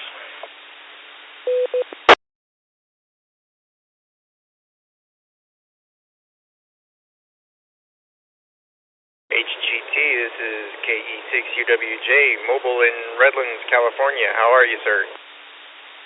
I'm good. My name is Bob. I'm in Beverly Hills, and you've got a very nice signal into the repeater. Well, thank you. Name here is Aaron, and it helps that I'm basically right underneath the repeater here in Redlands. Only got a little quarter wave mag mount on the roof of my pickup truck heading into work, where I have a diamond antenna that seems to be hit and miss, probably because I don't have much metal on my work truck. Well, you don't have to worry about that. It's like 80 over 9 here, so you're full quieting into the repeater. I'm running an old ICOM 706 Mark II-G into a Yagi, and I'm in Beverly Hills, 90210.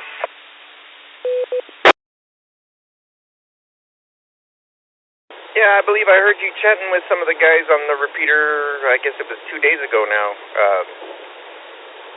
I didn't get in because I was too close to work when you were talking to them, but yeah, I've heard you on here before. So what's new in Beverly Hills? Hang on, I'm turning my HF radio down. No, not too much yet, just the usual. Got in here late tonight, about 11 o'clock, and I talked to JBL and VOX, and I think they went QRT, but I'm out here listening for probably another 20 minutes, and then I'll probably cancel this thing and go do something else. KE6HGT, back to you, Ed. Yeah, fine business. I'm actually about 20 minutes away from work, so it works out. Yeah, not a whole lot new here except for this little bit of a drizzle that they call a winter storm coming through. Well, it's not much. I got 0.2 of an inch so far. I'm looking at my weather station here, but yeah, you're not. I don't think you're gonna get a whole lot of rain tonight, Ed.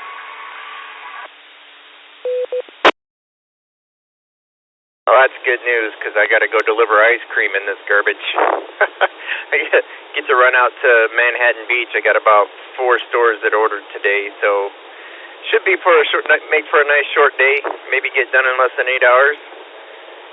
Not a bad day's work. A little cold though, because delivering ice cream, you're working in a -20 freezer all day. So, yeah. Cold and wet doesn't necessarily agree with me, but hopefully it passes over sooner and I don't have to worry about it too much. Well, I hope not. Again, you're like full quieting into the repeater. I think usually this thing comes in here 80 decibels over 9, but tonight it's like 60, but what the hell. That's a great signal. I'll take it any day.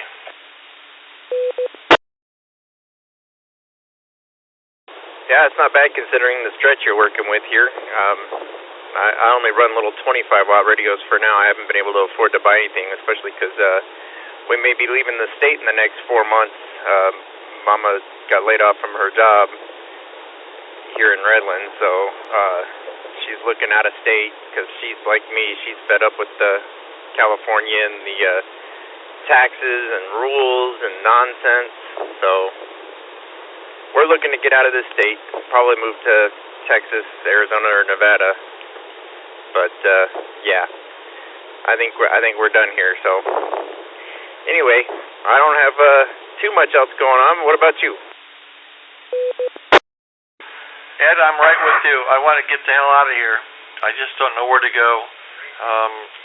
Some of the guys that I work with in law enforcement, they're going to Texas, and I think my 2 younger brothers, one of them's going to Wyoming or Montana, and the other one's going to Idaho, I guess. I'm not sure, but anyway, yeah, this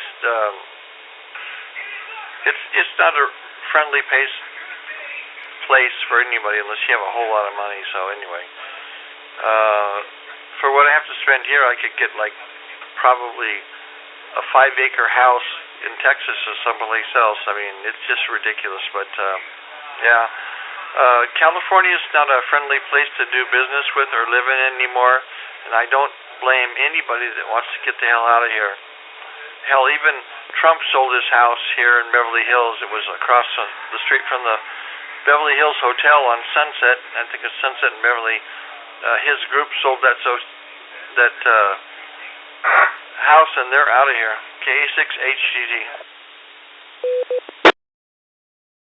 Yeah, it's not surprising at all. It's Montana, Wyoming, or Idaho. Man, I'd love to move up there, but the wife is scared of the winters up there.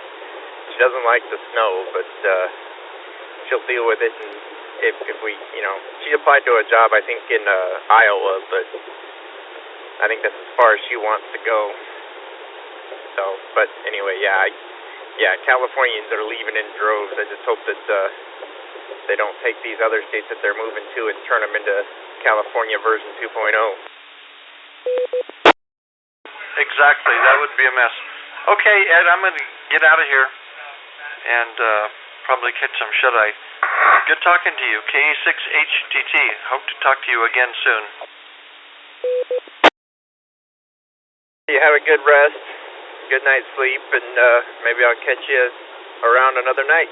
That's KE6UWJ, clear. UWJ. Thank you, Ed. 73s. Take care.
The time is 0000 hours.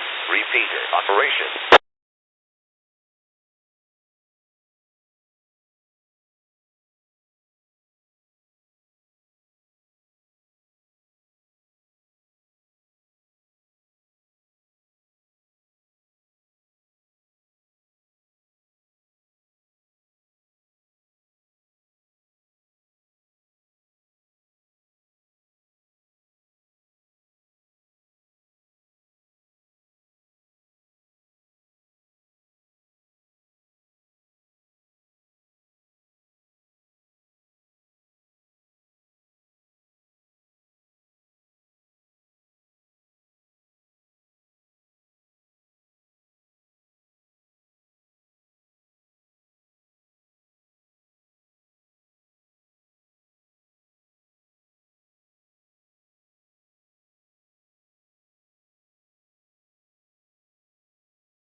net on Sunday at 2000 hours.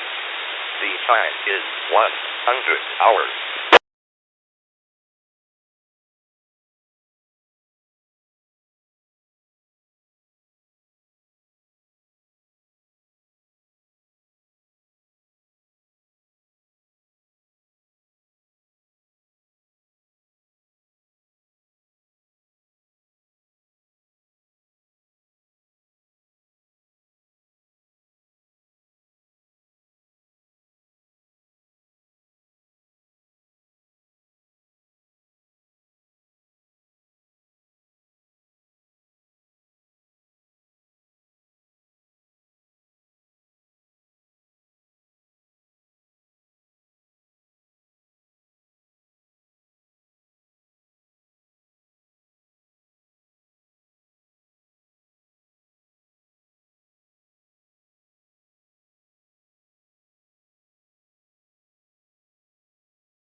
258 and 258.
The time is 200 hours set for then on Sunday at 2000 hours.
Red Eye Net tonight at 10 p.m.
time is 300 hours. Set turn net on Sunday at 2000 hours.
time is 400 hours.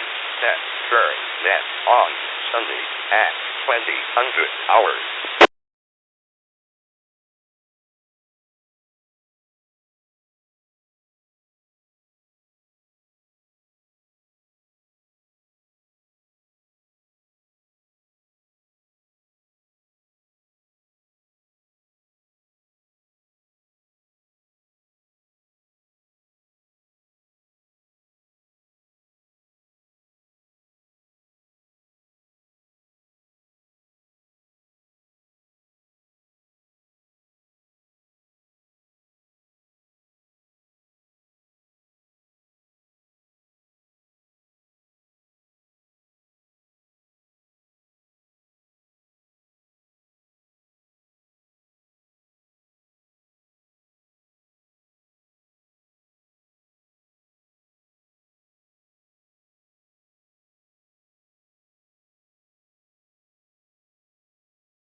Y Mobile.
The time is 500 hours. Set turn net on Sundays at 2000 hours.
net tonight at 10 p.m.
The time is 600 hours set. Turn net on Sundays at 2000 hours.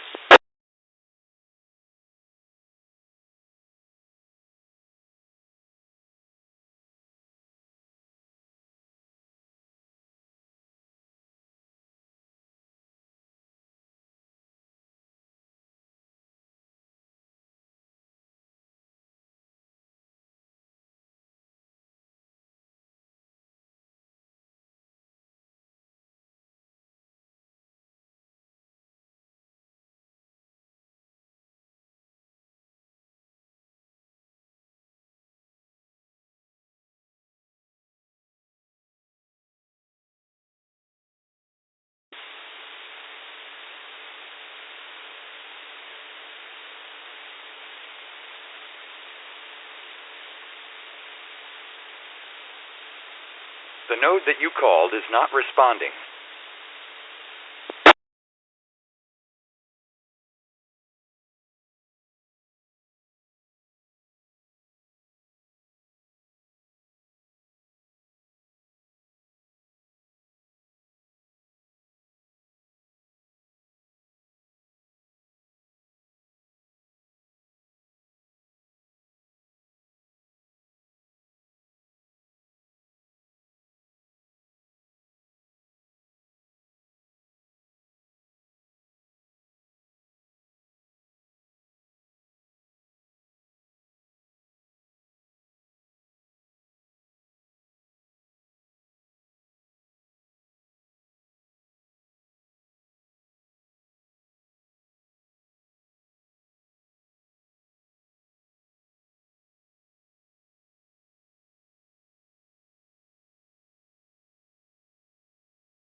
Alpha on the Keller Repeater.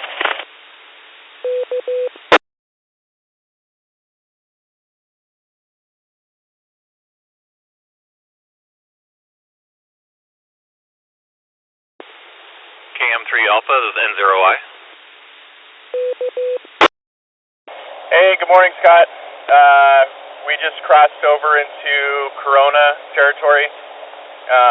Sean was a little bit late this morning. I guess he was flying back in from Oakland, but we're still on track for 7:30.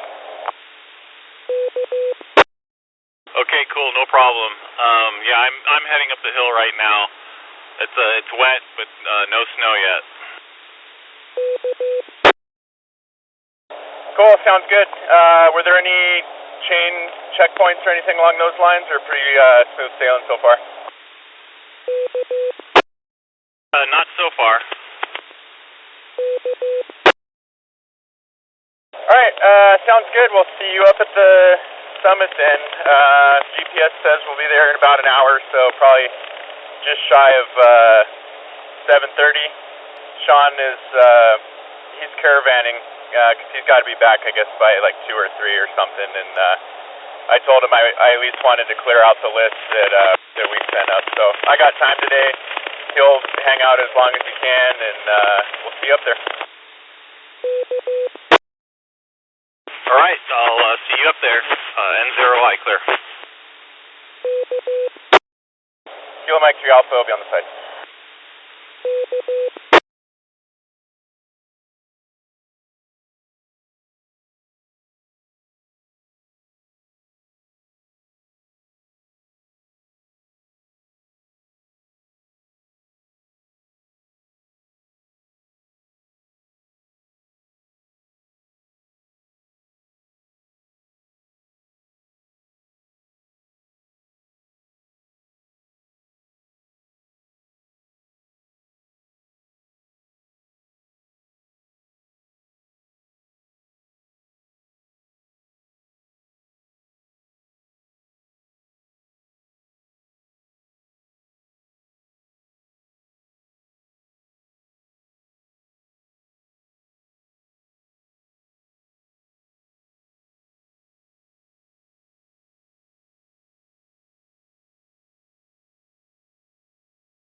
This is the KE6TZG repeater.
The node that you called is not responding.